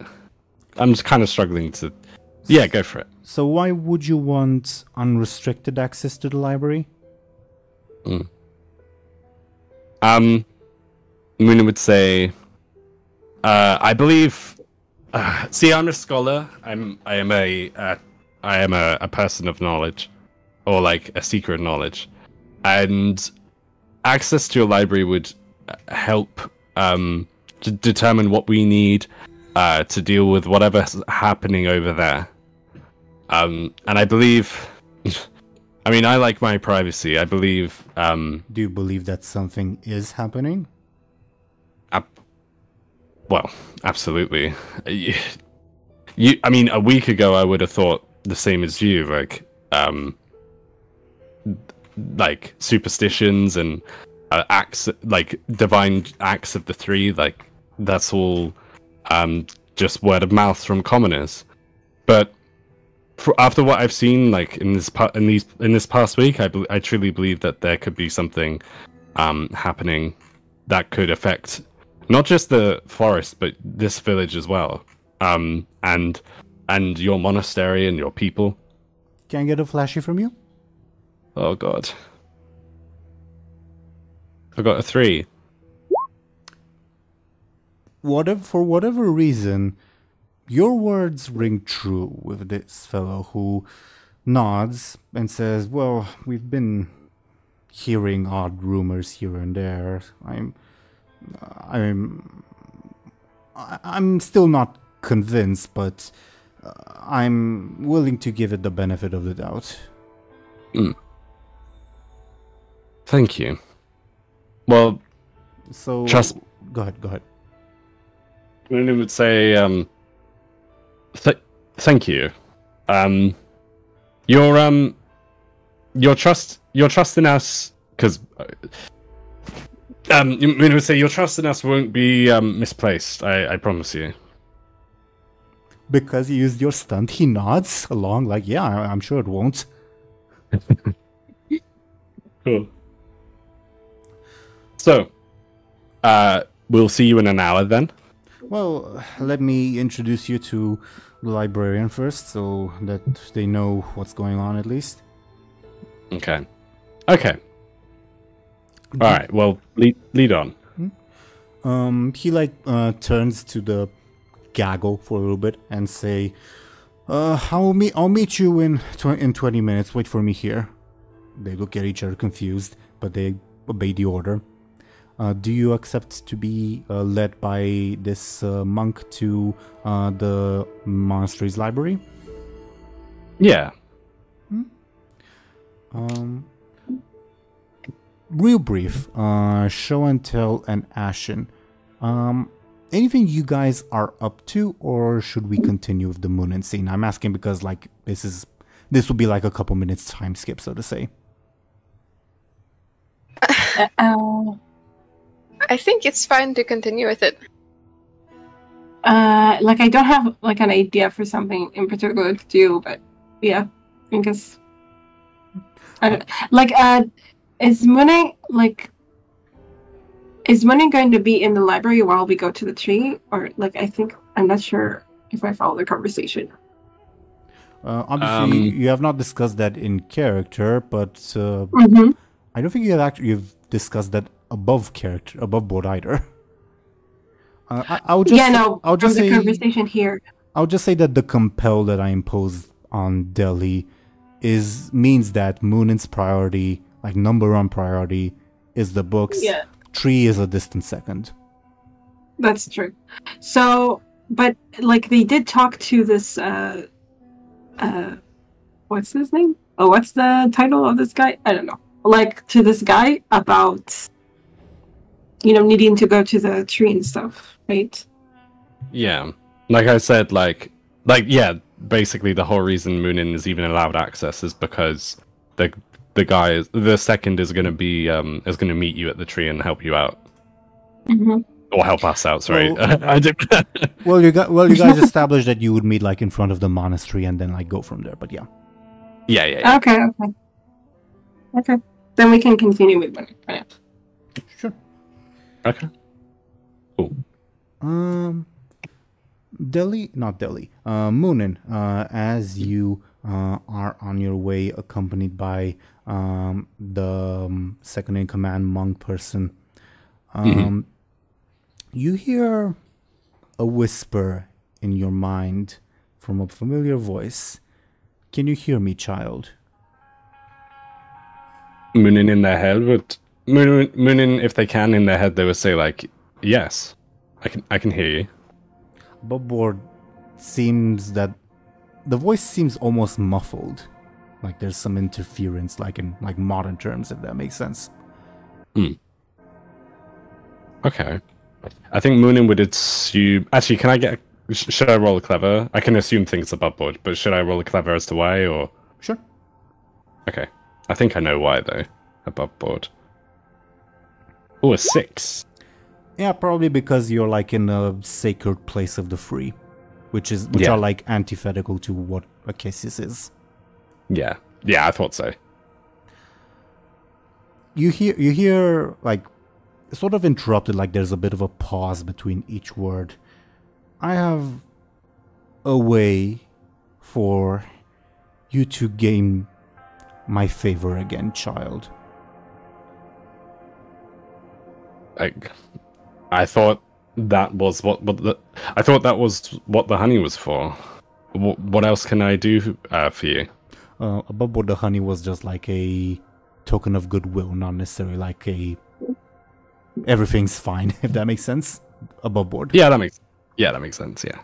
But I guess this would say access to the knowledge of the past, long lost histories, medicines, sciences, the past, long forgotten, unknown. I can give them to you again. How? What do you need me to do? When you get inside the scriptorium, above board, the like place where the books are held and placed and copied, tip over a candle.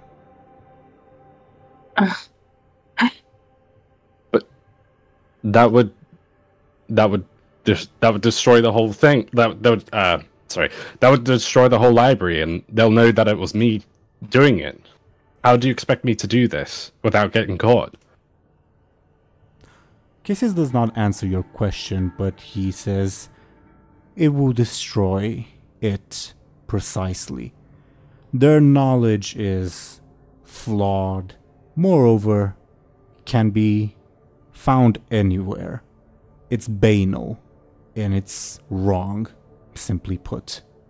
I can give you truth and long-lost knowledge.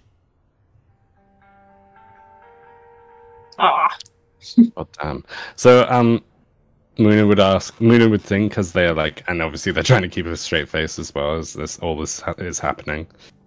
But they would say, I would say above board by the fact that Cassius has not answered the question of how do you expect me to do that. Sort of like, well, that's up to you. Yeah. Mm-hmm. Fair enough. Muninn would say, so I can't. If I were to do this, can I not take any of these for myself? That is your own business, child. I do not care if you loot these profligates. Just know that whatever knowledge they may share with you is flawed. Okay. Muninn would not confirm or deny that they would do this, but they would like in their head they would like nod but like not nod. They would like there would be a feeling of like they understand, you know? Just above board, like how does this relate to your previous compel? I will say that Muninn has to gain access to books or knowledge, but I leave it entirely up to you if you choose like the books of this monastery or the like ancient knowledge that Cassius promises. I leave that part up to you. Okay, cool. I'm so torn as to what I should do. It says, it will be as simple as simply bumping your elbow and tipping over a candle. Okay. Well, I'll see what I can do. But what happens if I don't do? What happens if I can't do this? Well, that will be one opportunity to get back into my good graces lost. Okay, I understand. Well, I guess you'll find. I guess you'll know when this. Mona would say, like, I guess we'll know what I decide to do, like, soon, basically. I have faith that you will choose real knowledge and truth. You know I can provide it to you. I see. Well, thank you. Thank you for the opportunity. If you could hear a smile, you would. Does that make sense? Muninn would. Yeah, no, that makes sense. It's the same like thing that I said earlier. I imagine like the there's an understanding of like. Yeah, I get it. Mm-hmm. Above board, is there anything else you'd like to ask or like talk with Akesis about, or should basically I'm asking if I should switch the background music. I think that's all Muninn would have to say. I think. Noted. All right. So, as you continue on walking, Muninn, joined by Marin the monk, you approach the monastery, like the building itself, which is quite a large and imposing building. Marin does not lead you to the monastery, like, itself, because that's not like where the books would be held, but to like one of the side buildings where usually monk quarters are kept. In this case, also the scriptorium. And he leads you to a particularly large building compared to like the other monk quarters. And you can get an inkling of like just how many books are stored there by just like the size of this building. Yeah. Oh my god. Would mean it's like as an impressive size, you said, like Muninn would be not compared to like the where you're from, but compared to the rest of this country, yeah. Yeah, okay. Okay. It is 3 stories, let's say. Counting the like bottom floor. Yeah. That's a lot. Muninn would like nod and say like it's quite the collection you have here. How old? We've received donations from princes, from other monasteries as far east as the Holy City, if you can believe it. We have, let's just say that we're proud of our connections. Yeah, I can imagine. It must be worth a lot. Not to. Yes. I mean, not that. Yes, but usually no one dares touch this place. They are aware of the consequences, and he gives you a meaningful look. Yeah. Rest assured, I believe the value of knowledge is priceless. So I you have my trust. He nods, assured by your assurances, and he would walk you into the building itself, where you see like various scribes at work, basically like other monks whose job is to copy books. And let me put 2 NPCs on screen for a moment. Just a second.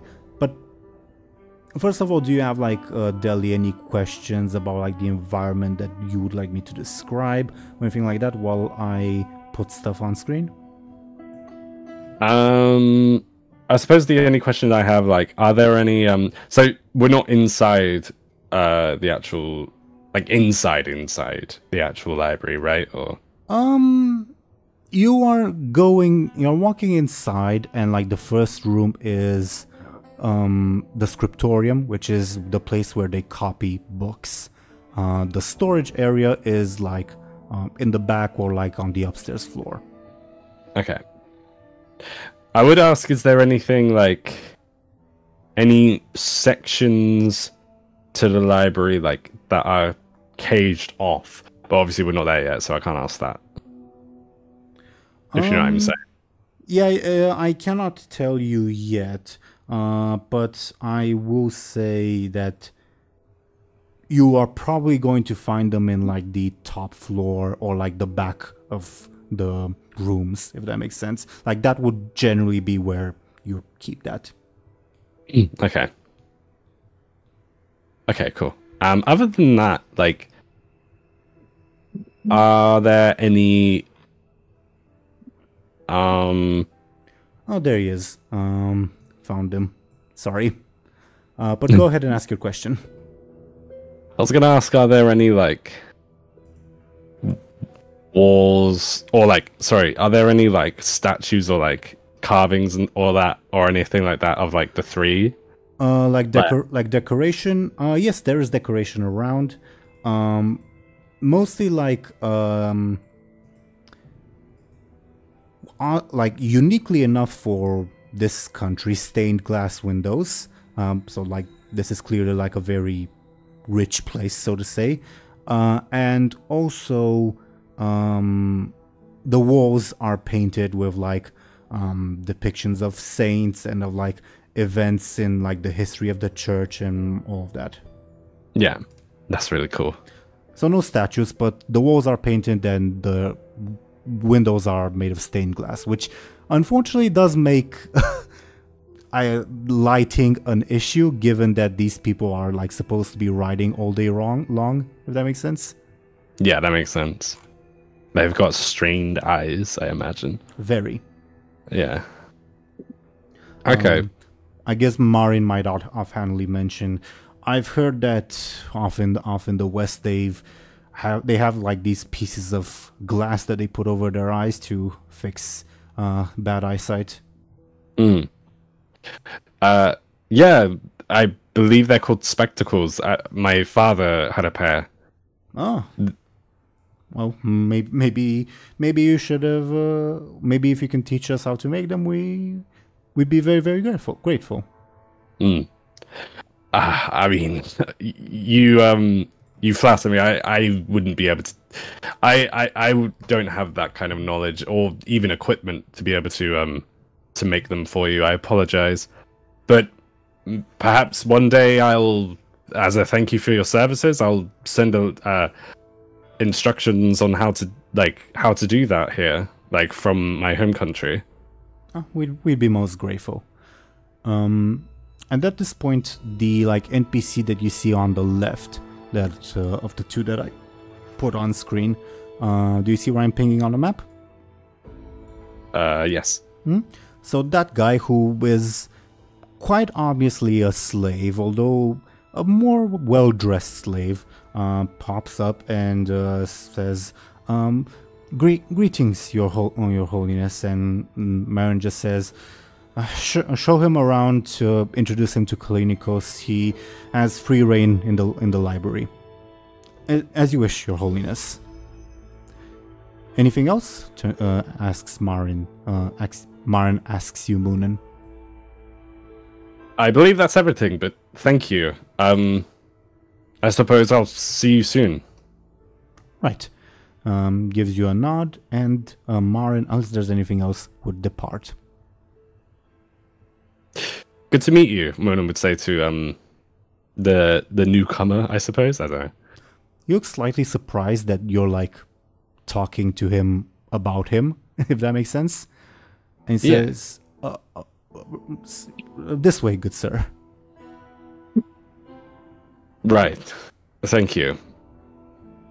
Tell me, it's sorry. Muninn would say, "Tell me, it's a little dark in here. I don't suppose you have a candle to light my way." Right. My apologies. And he would go to retrieve a candle to bring back to you. You'll see that the scribes do have candles to like assist them in writing, but he would go to find like an idle one that he would light up and then bring to you. Okay. Thank you. Apologies, I should have anticipated that.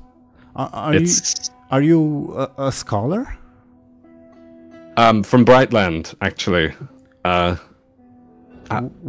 What's that? never mind that. I am a scholar. Yes. I'm from the west. Oh, have you ever visited the city of Rim? But I'm not sure.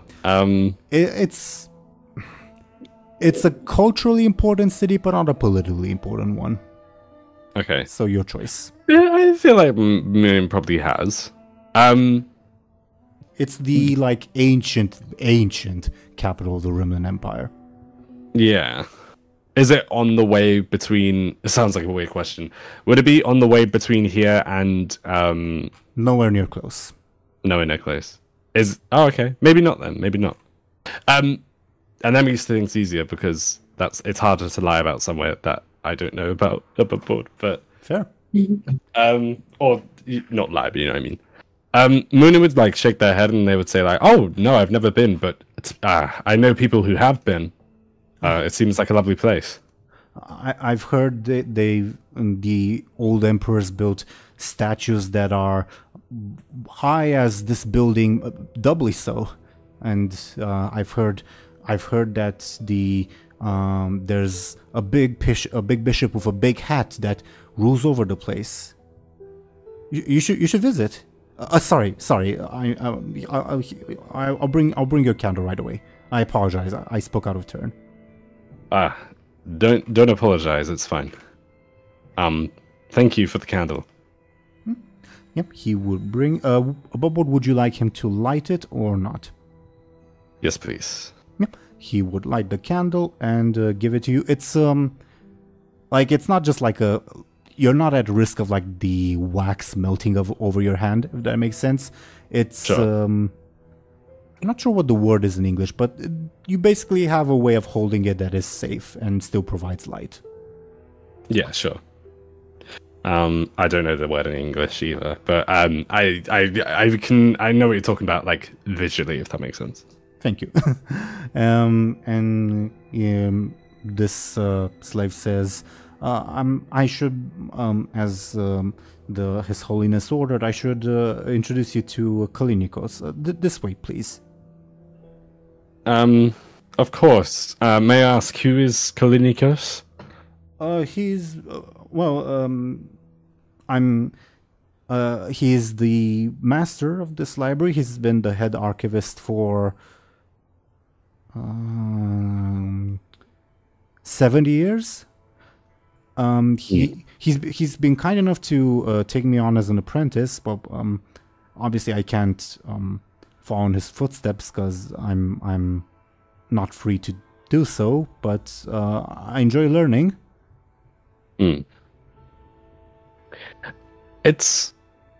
What did you say your name was again? I didn't say it, Master. My name is Radu. Radu. It's okay. You don't need to introduce me to the I can't remember what you said their title was, sorry. He said a name, not a title, Kalinikos, but sure. Yeah. Oh, Kalinikos, yeah, of course. It's okay, you don't need to introduce me to Kalinikos. In fact, it was arranged by the second that I would be that I would have unrestricted access to this library. What's the word? Unwatched? Yeah. Unwatched? I don't know. Hang on. A synonym that does not sound shady, sure. Sure. Insert synonym here. You're not technically lying, but he's still a little suspicious, so can I get like a careful or clever from you and I'll pose with his careful? Yes. I'll do clever. Oh, not that great actually. I got a 3. And I got a 2, so good enough then. Says, of course, as you say, good scholar. It's just that if you need guidance in the archives or the library, Kalinikos knows. Well, as I said, he's been the archivist for 70 years, so he knows everything here. It's okay. not to sound arrogant, I've been to libraries bigger than this, and I've made my way around unassisted before. Oh, so where? It's okay. Where? A library? Can there be libraries bigger than this? Absolutely. From where I'm from, there's basically a whole city that's a library that spans a whole city. You're serious? Absolutely. You see, like, just awe on his face, pure and not unadulterated. Oh, bless him. Sorry, above board, what was his name? Radu, I'll type it in chat. Radu, thank you. Radu, how often do you get out of this monastery? I'm not allowed to. Not at all? Not even for food, a breath of fresh air, water, wine? We've got... I don't really drink wine. Drunkenness is a sin. And, well, I've got food and water here. And, well, I'm a servant of Kalinikos, and if he would have any request that would take me out of the monastery, I obviously would go, but he hasn't. Could I, above board, use Silver Tongue? Or is it can I not because I used it like to get in here, if that makes sense? Remind me, which is Silver Tongue, the lie. Well, the Silver Tongue is once per session. You have not used it this session. Okay. Could I use it?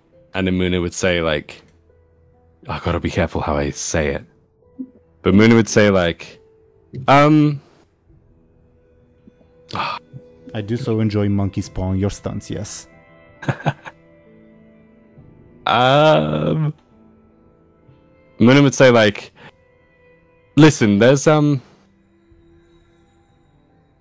is the second sorry, to get a good idea of like how this would work, the second, is he like above the guy that is above Radu or not? Yeah, he is. Yep. So Muninn would say, it's okay, like I've spoken to the second and he requested that someone fetch me above board. It doesn't matter what, to be honest. But Muninn would say like, funny enough, the second has personally granted permission that someone of my choosing can leave the monastery and fetch me I don't know, like a barrel of wine. Go ahead. Sorry, I humbly request that you do that for me. Certainly, a barrel of wine, a variety that's not made at this monastery, but that where am I supposed to go? The Ziemilechia, the Caramel Empire? No, it's fine. You can get one from within the city. You don't have to stray too far from the borders. New Spring? Not New Spring, no. I tell you what, there's a few barrels outside. Why don't you try your strength and see if you can carry one in for me? Yeah, he looks very conflicted. He says, I understand if His Holiness Marin asks this, but Kalinikos does not abide if a scribe is drunk. The last one got 20 lashes. It's not for you. I don't think that's what he meant, actually, but... No, he didn't, but, you know. No, he didn't. It's okay. The second... once again, the second has granted permission for this to happen. Still scared, he, like, starts mumbling a prayer and goes to perform the task. He's clearly very, very scared that there's, like, potentially, like, a conflict that's gonna happen between Kalinikos and Maren for some weird reason. Yeah. Well, above board, can I share why I want him to leave? Or is it obvious? I think we can get that. Yeah, okay. You are not alone yet. There's still like scribes in the room. It's just that they're not necessarily paying attention to you, other than like glances of like, oh, who's this fellow? That's okay. I mainly like wanted him to leave because if I do set this place on fire, I don't want him to get hurt. Or rather, Muninn would want that. Well, me and Muninn, I guess. But you're fine with the like 70-plus-year-old person getting hurt. Yeah, that's fine. Well, definitely more than 70 plus, because it's only been 70 years since he's been an archivist. So that means, yeah. Anyway, carry on. Okay. I feel like I'm taking up a lot of the session time. So if anyone if you want to we'll swap over to Anghel and Illona, I don't mind. I honestly. If not, I can keep going. Sorry, what were you gonna say? Go ahead. Go ahead, Show&Tell. No, I was just thinking that I don't know if we have much to do right now, to be honest. Until we need to leave for the tree. So I was also thinking that I think Muninn's scene, if what I think is gonna happen will be fairly brief. Okay. Okay. Emphasis on I think. Yeah. I haven't really thought about how I'm gonna do this yet, but okay, in that case, Muninn would watch as Radu leaves, see him out kind of thing with their eyes, and they would go upstairs or travel upstairs to where all of the books are and everything. And sorry. You go upstairs, just to briefly describe it. The scriptorium, you were correct, is just downstairs. The scriptorium, aka where the scribes work, and the storage area is just upstairs.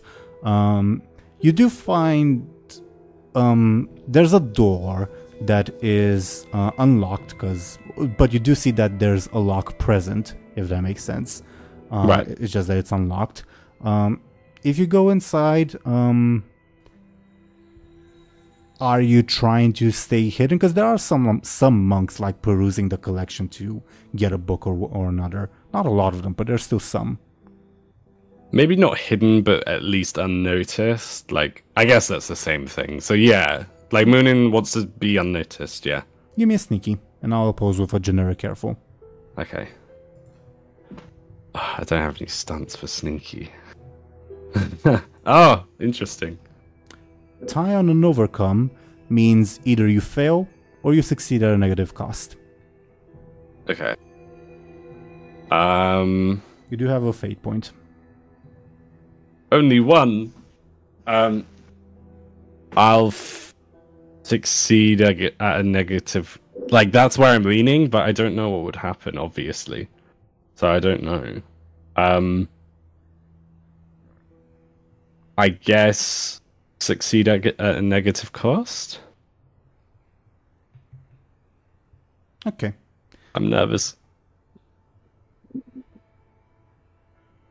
I have an idea of what it could be, the negative cost. I'm debating between two extremes, so to say. Yeah, same. Or rather, I have one extreme in mind, which would be hilarious, but... For the sake of it, because maybe your idea is better than mine, can I get your thoughts? I was thinking the negative cost would be Muninn would immediately drop the candle that the lit candle that they were given. So they don't have a choice. The negative part of that is they don't have a choice in setting the place on fire or not. It just happens. I was kind of thinking the same thing, being completely honest. Yeah. Sure. So you walk into the archives themselves, and you see there are some monks are around perusing books. So you perhaps try to move more quickly to get to behind a shelf or whatever to remain more or less unnoticed. But in your haste, you probably like. I've done this before. I hope other people have done this before so that I don't seem like a freak. But like you maybe accidentally run into a shelf filled with books with your candle. The candle is still in your hand, but the fire does catch to those books on the shelf. Oh no. Okay. Muninn What have you panics. done before? Lit some books on fire? Yes, so some books are on fire. Yes. No, I mean, Wait, have you done that before though? yeah, Teeironor No, said- no, you not, said- not the lighting books on fire, but like accidentally bumping into a wall, or in this case a I bookshelf. was just making sure. I thought so, but Okay. I think that's quite yeah. So Muninn like immediately panics, but like they're like, oh, I guess that was easy, but I guess I need to hurry. Like that's what like their thoughts are, and that's what it'll be written all over their face.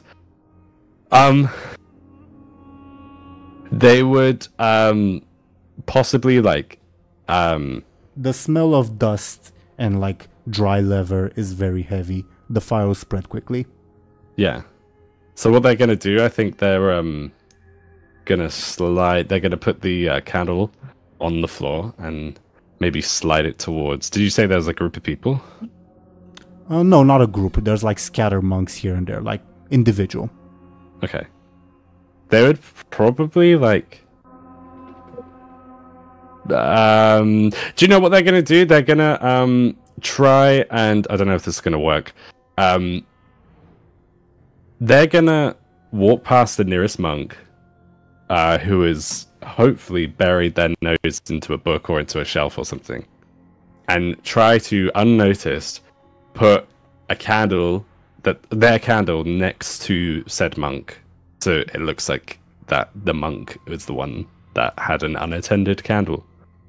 Give me a sneaky, and I'll pose with a careful. Okay. Okay. I'm nervous about this. It's really elaborate, and my sneaky isn't that good. Ooh!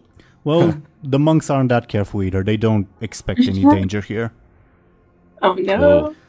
So you probably find like a monk like perusing like a collection, and he's like nose deep in a bookshelf, and he's like set probably like his own candle down on the bookshelf itself, probably like at a safe distance, and you probably like put your own candle next to his, I guess.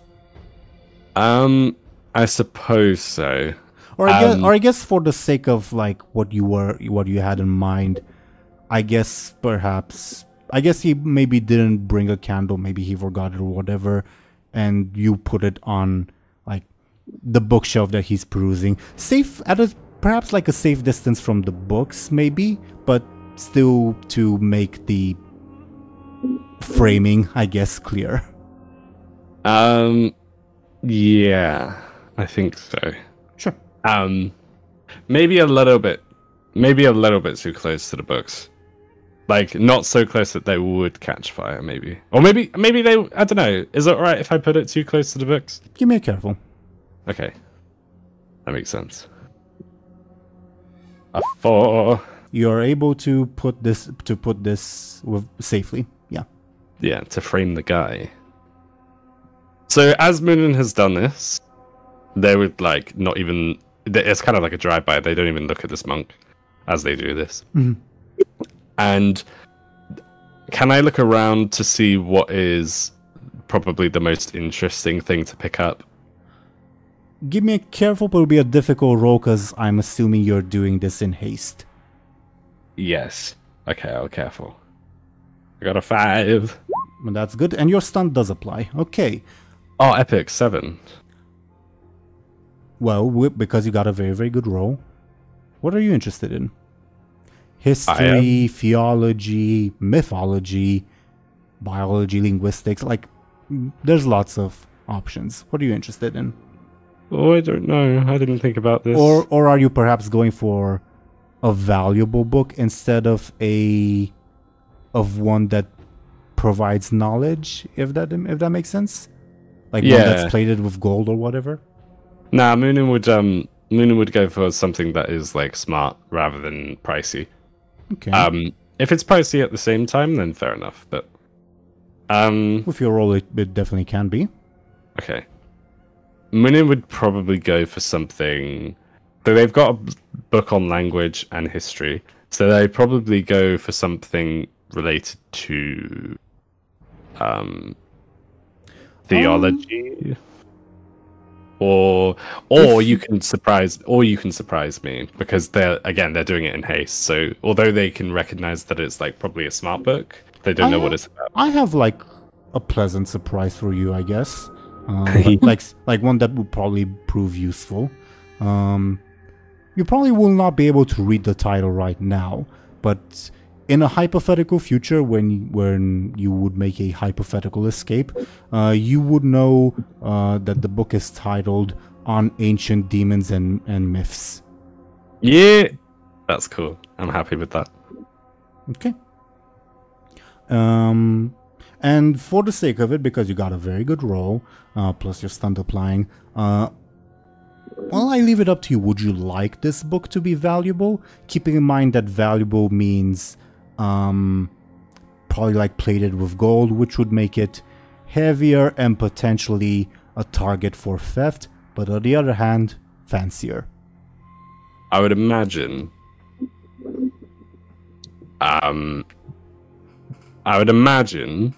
it probably wouldn't be very plated with gold-y, like pricey looking, because so my first instinct is, oh yeah, make it pricey or like valuable, but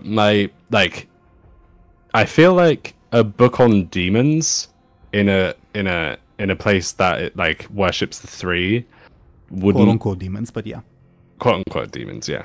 I feel like that sort of book wouldn't be like so expensive looking or anything like that, because it's like they kind of condemn that sort of thing, right? Yeah. Or yeah. Your thinking's in the right place. Yeah, it'd probably be like maybe like a musky tome that like not many scribes have put the effort into like copy it, even if it's their job. It's just kind of perhaps laid there forgotten, which would like get Muninn's attention of, oh, this is like dusty, means it's old, and like probably knowledge that might soon be lost. Right. Like you probably will be hard pressed to find another copy of the book. Yeah, definitely. Cool. Fantastic. So Muninn would pick that up, and then I think they would potentially make their way towards the exit. Mm-hmm. No roll required. Cause you have satisfied the requirements of my compel, so good on you for that. And no roll required because, well, I was gonna ask you for more rolls if you were gonna like spend more time pilfering the library, but if it's you just like frame someone, grab a book, and then get out of here, that's fast enough that you don't have to like be afraid of the flames or being discovered or whatever. Mm-hmm. Okay, and as you go and leave the building, you do hear the voice of Akessis in your mind, unfiltered this time, that simply says, "Well done, child." It was Muninn would like there would be a general like acknowledgement of like, yeah, you're welcome, but like not like that, obviously. Meanwhile, Ashen and Show&Tell, are you with us? Yes. Yeah, but I kind of need to go soon. No worries. This will be the last scene before the end of the session. The last scene before the end of the session. As like you guys are debating this bizarre list, you see, first of all, a slave of the monastery, more well dressed than usual, go to the mess hall where Always Thirsty, Good Eye, and the horse are. Always Thirsty is enjoying one of the barrels. Good Eye and the horse are more or less standing guard so that nobody steals them. The slave comes in and attempts to take one of the barrels, but Anghel's posse seems to be like, fighting them off. Well, not fighting, because the slave would relent, but like telling the slave, no, these are not for you. If that makes sense. Okay. Does that garner any reaction from the two of you? Who is this slave? Like, what? Where did he come from? I don't think you would have noticed, because I think you guys were busy. Oh, okay. Above board, it's the slave that Muninn sent away, if that makes sense. But I don't think, yeah. Oh, Radu. Oh, okay. Yeah. You say the slave? Yes. He's yeah, a slave. he said he couldn't do anything, right? He said something that he wanted to... Yes, he is very much a slave, yes, Deli. Oh, okay. Yeah. Right. So, any reaction to this individual? I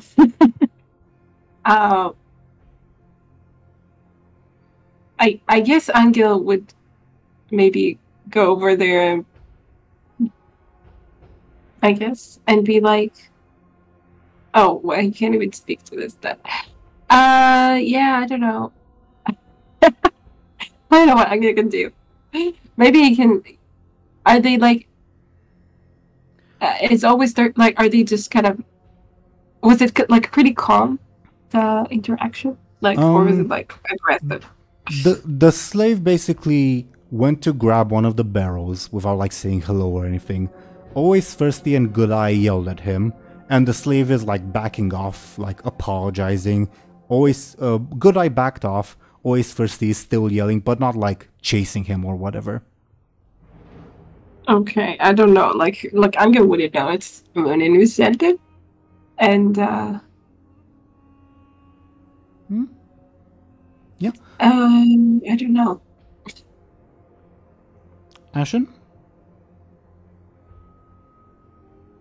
Hello. Hello. What was the question? Just asking if you have like any reaction to this scene going on. If Illona does, rather. To the slave getting like denied alcohol? Yeah. Not really. I don't think so. Like other than slight annoyance, but she's trying to calm herself down to not like, I don't know, flare up again. Sure. Maybe Anghel, like if Anghel realizes that the slave wants like some of the, like he doesn't realize it's Muninn. Definitely. He's just like, except he can't really, you know, I don't know if he can really communicate with his posse. Maybe he just like this hand gesture, like, oh, let him go, or like it's okay, or something. I don't know. Always Thirsty relents with a sigh. I do love Show&Tell that you use the term posse. I mean, that's what you've used, so I'm following suit. Yeah. The slave like apologizes once again and like goes to go somewhere else. They turn in the direction where they came from and they freeze in their tracks. Anghel and Illona, do you smell smoke? Oh no. I guess we do. I mean, Anghel, I guess that's... can he smell anything over the smell of the alcohol? I don't... Then I guess give me a careful for the sake of it. A 2. A little, yeah. You didn't drink like spiced wine, so yeah, maybe. Okay. And, Anghel and Illona, if you were to like peer around the tree Illona was punching and kicking earlier, you would see one of the larger buildings of this like monastic complex, emanating a lot of smoke, and Muninn exiting through its front entrance. Sort of like cool people don't look at explosion style. Yes, I was like, that's what I was picturing. My goodness. Joker and bad. And is this a good spot to end today's session? Okay. Yeah, I think so. All right. So, thoughts on today's session? Oh, it was plenty fun. Oh my goodness, I did not, like, I really kind of hoped, I guess, that when it wouldn't go through with it, but it makes sense that they would, I guess. Yeah. you know, like they're promised more knowledge, and it also kind of affords them a distraction to get a book and get out. Yeah. Even though it is burning a lot of books. Yeah, and possibly a lot of people as well. Yeah, but I was thinking like maybe Muninn cares more about the books. Yeah. I did take the choice away from Muninn, so I am a little curious, Deli. Would Muninn have gone through with it? The fire thing? Yeah. Yeah, absolutely. Okay. Like, as in, absolutely. Silly me for doubting.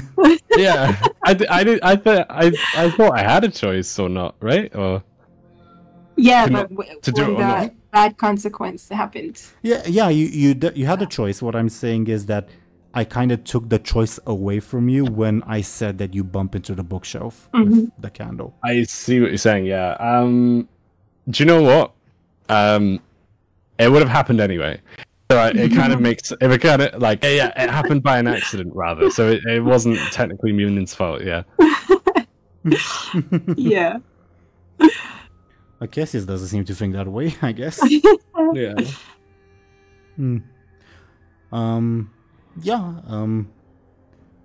I guess. No, first of all, Ashen, you mentioned that you have to go, right? Yeah. Well, first of all, do you have any thoughts about the episode that you'd like to share? And then you can do your shoutouts, and if you have to go, yeah. Sure. I have nothing else to say really than it was really fun, and it's like also cool that we have a bunch of secrets from each other. Yeah. That's a very nice dynamic. I'm kind of looking forward to you finding out what I told Show&Tell and Deli. Yeah, me too. Yeah. Well, Ashen, would you care to talk a little bit about yourself for the viewers, what you're doing, where they can find you, etc.? Sure thing. I have an Instagram where I do some art stuff. Sometimes I take commissions as well. And like portraits, whatever. You can go there if you want to check it out. And yeah. Sorry. Yep. And that she does. Do check Ashen out. And thank you again, Ashen, for playing with us. Yeah, thank you. This is great. Excited for next time. Yep. You can go if you have to. We'll just like continue like talking for a little bit and then finish the session up as well. Yep. See you guys later. Bye bye. See you later. Good night.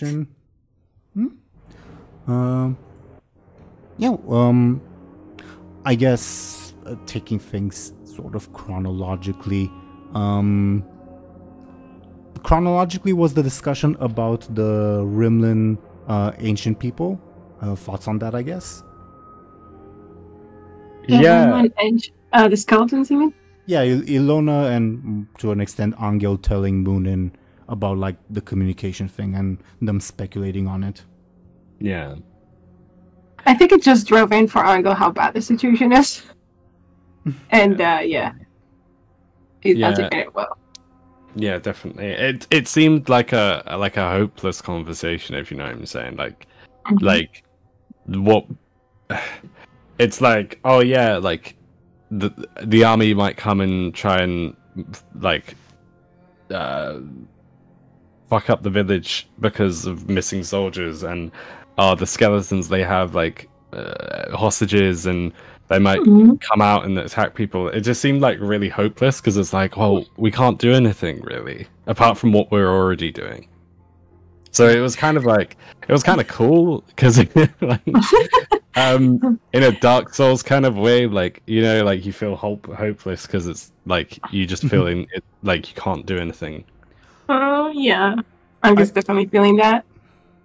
I do enjoy inflicting the consequences of your own actions upon you, but you do have things that you can do. I mean, in the previous session, the Rimlen lady did teach Illona and Anghel how to use that like long-range communication thing.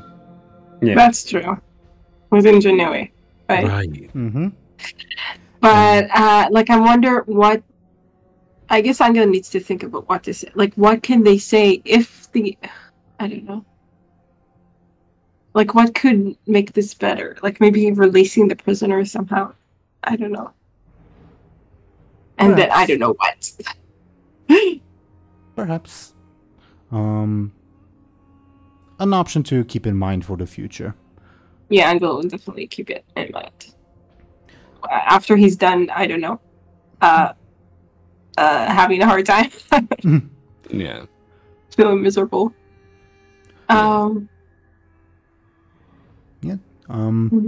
Then, I guess, continuing chronologically, congrats, you now have enough wine to open your own tavern.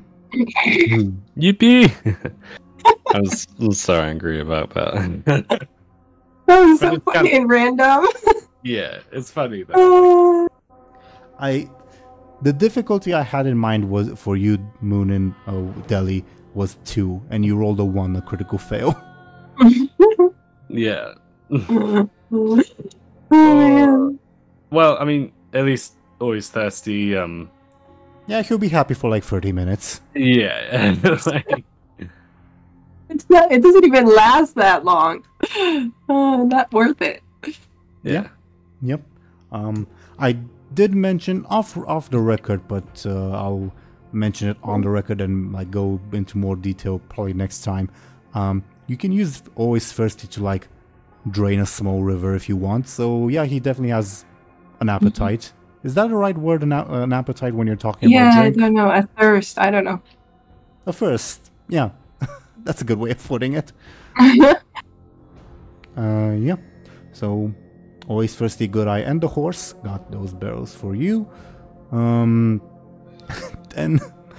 I'm curious. I guess show and tell. Any thoughts on the list that Muninn gave you guys? I don't know. I honestly about like what Anghel thinks about the list or what I think about the list.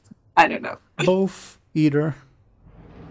I mean, Anghel's just like didn't know what to do with that information, to be honest. Fair. As for me, there were some interesting people there, I guess. I don't know how. Like, I wonder what Moon is gonna do with this list. But I do too. I do too. I have the same question. I will keep it as gossip. Fair enough. I feel like the agreement was that like you give me the list of names and I like. Actually, I don't think there was an agreement. Yeah, it was part of her defeat, I think. Yeah. It was part of what you extracted from her. Yeah. Yeah, so I can do whatever I want. Yeah, you could use it as blackmail. I could. I guess I make an above board suggestion to you. Well, actually, not just to Deli, but to everyone else as well. To like either make a note of, hey, I have this list, or maybe make a plan. Oh, when I meet this person, I want to ask them about what's going on with this list. I'm saying that because like in the heat of the moment, say you stumble upon, I don't know, picking a random name, Kalinik again, the random bartender. You're probably in the heat of the moment not gonna think, oh yeah, he was on Odilla's list. That's true. Yeah, definitely.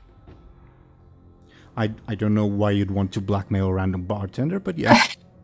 Yeah. Just because, just to see if it works. Yeah, why not? Above board for the viewers, I don't remember how many names. It's more than 20, probably more than 30, but I think less than 40. I forgot the actual count of people. Yeah. And this list is just of the people that Adela, while she was married. So the list you can, There were more people before, probably. Okay. But it's less scandalous. Maybe a little, but... Above board, it's mostly like people from her village, because she wasn't someone who traveled a lot. So, there you go. Next thing, Muninn, Deli, you got Marin to offer his assistance. That'll be an interesting thing to negotiate and maneuver around. What happens now? Like, will he help us now that everything burned down? I don't know. Well, my lie would be available again next session, so we could just use that. I just have to be careful on how I use it. You did lay the first steps for framing someone else, but... That's true. That's true. Yeah, but, okay, say that he believes it's someone else. Will he have, will he, I don't know, be able to worry about this tree? Wow, like, the most precious thing they have there in the monastery would just burn down, like, I don't... Also a good question. Yeah, I imagine. It depends what happens, but I imagine Muninn would be like, or we could convince him, hey, your monastery's gone, but we'll be able to...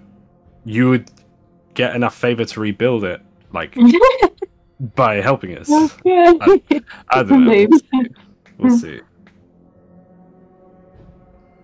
Perhaps. We'll see. Yeah. I guess a bit of good news is the fact that Muninn laid some groundwork for, like, portraying themselves as innocent, if that makes sense, will definitely help in the future, but it will not solve all your problems. Okay. Honestly, if Anghel finds out, like, I don't know what Anghel thinks, to be honest. Arson is bad. Yeah, no, Anghel will not approve of this. Also, he hates the gods. The idea that, that went into this for one of the gods that they just kind of defied. It would be interesting to see he's not gonna like this. It would be interesting to see if Muninn reveals that to Anghel, I guess. Well, that's true. Anghel did see Muninn, depart the... Exactly, that's what I'm wondering, what Anghel would think and what Muninn will tell him, Like... I leave that up to you guys. I wonder. I'm curious, Deli, what prompted you to... Well, I can kind of guess, but I kind of like to hear from your own mouth. What prompted you to put the slave, out of harm's way? He just seemed really nice. That's pretty much it. And I feel like in the universe, I feel like Muninn might have seen a little bit of themselves in him. Like, he just seemed like a really up and coming scholar, kind of really interested in not scribery, because I don't think that's a word, but you know what I mean. He just seemed nice, and I feel like Muninn would feel. I feel like Muninn is justifying it a little bit by saving at least one person in this scenario. Yeah. Fair. To remind themselves they're good people. Yeah. Really. Even if what they did was horrible. Yeah. Fair. I guess the only thing I'll point out is that best case scenario, this guy probably won't make it very far. He might eventually buy his freedom, but as a freed slave, not many people will respect him, even if he were a scholar. It's not impossible, but it'll be a very difficult social climb for him. Yeah, of course. I have a few ancient coins that. Well, at least he's not dead. Yeah. Yeah, and that's true. At least he's not dead. Yet. He might. It's a favor. The yet kind of planted the idea in my head. Okay, maybe I'll put some elements that might allow Muninn to frame the slave for it. No. We'll see. Please no. We'll see. Yeah. We'll see. I suppose. But yeah, interesting choice, I suppose, though not unexpected on Muninn's behalf, I suppose. Yeah. Yeah, it makes sense. Yeah. This, I'm sort of imagining a worst case scenario where like maybe always first the fire becomes so big that it engulfs the entire monastic complex, and always first he probably dies because he can't save all the barrels of oil, not oil, of wine. Oh no. It's not worth it, always thirsty. That's definitely a worst case scenario. For him it might be worth it. Yeah. I hope that doesn't happen. We'll see.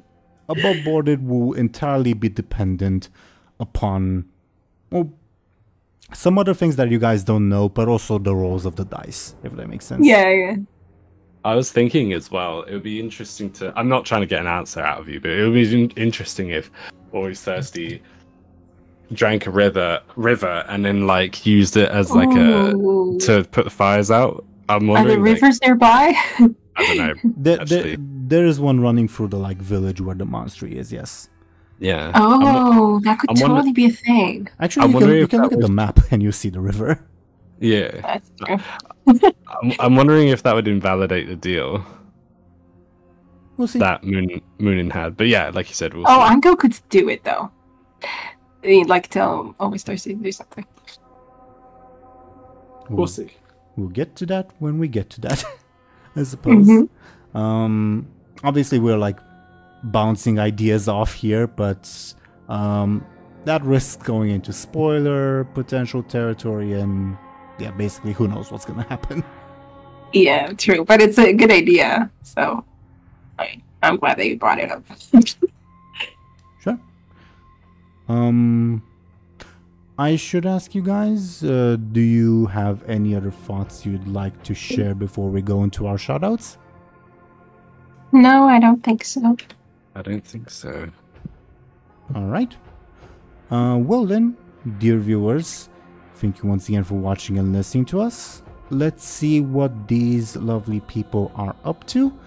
The dice say that we're gonna go in alphabetical order today, which is all the more fitting since Ashen A went first. Then I would kindly ask Dely to please talk about themselves, what they're doing. What's up, Dely? How are you? Talk about your day. Oh, I'm doing well. I had a very busy day today. But I cannot wait to sleep, but I've had a lovely time. So, hello everyone. I am Dely. I am a Goblin VTuber on Twitch. I try to stream as much as I can. I am a variety streamer who at the moment is like completely obsessed with Baldur's Gate. But I'm also doing art streams where if you say hello, I will draw you. So that's kind of like that's kind of yeah, like that's kind of what's gaining a lot of like traction recently. So I'm really proud of that. Or happy with that, rather. So if you want to say hi, I will draw your face. Follow the link on the screen. I think that's the best way to like get a hold of me and shake me about. Definitely. And I definitely agree, not that your drawing streams are fun. I don't tune in as much to your Baldur's Gate streams, partly because I haven't followed the story, so I'm kind of lost. But I do recommend them nevertheless. Thank you very, very much, Dely. Next, we would have Show&Tell. Show&Tell, could you please talk about yourself and what you're doing?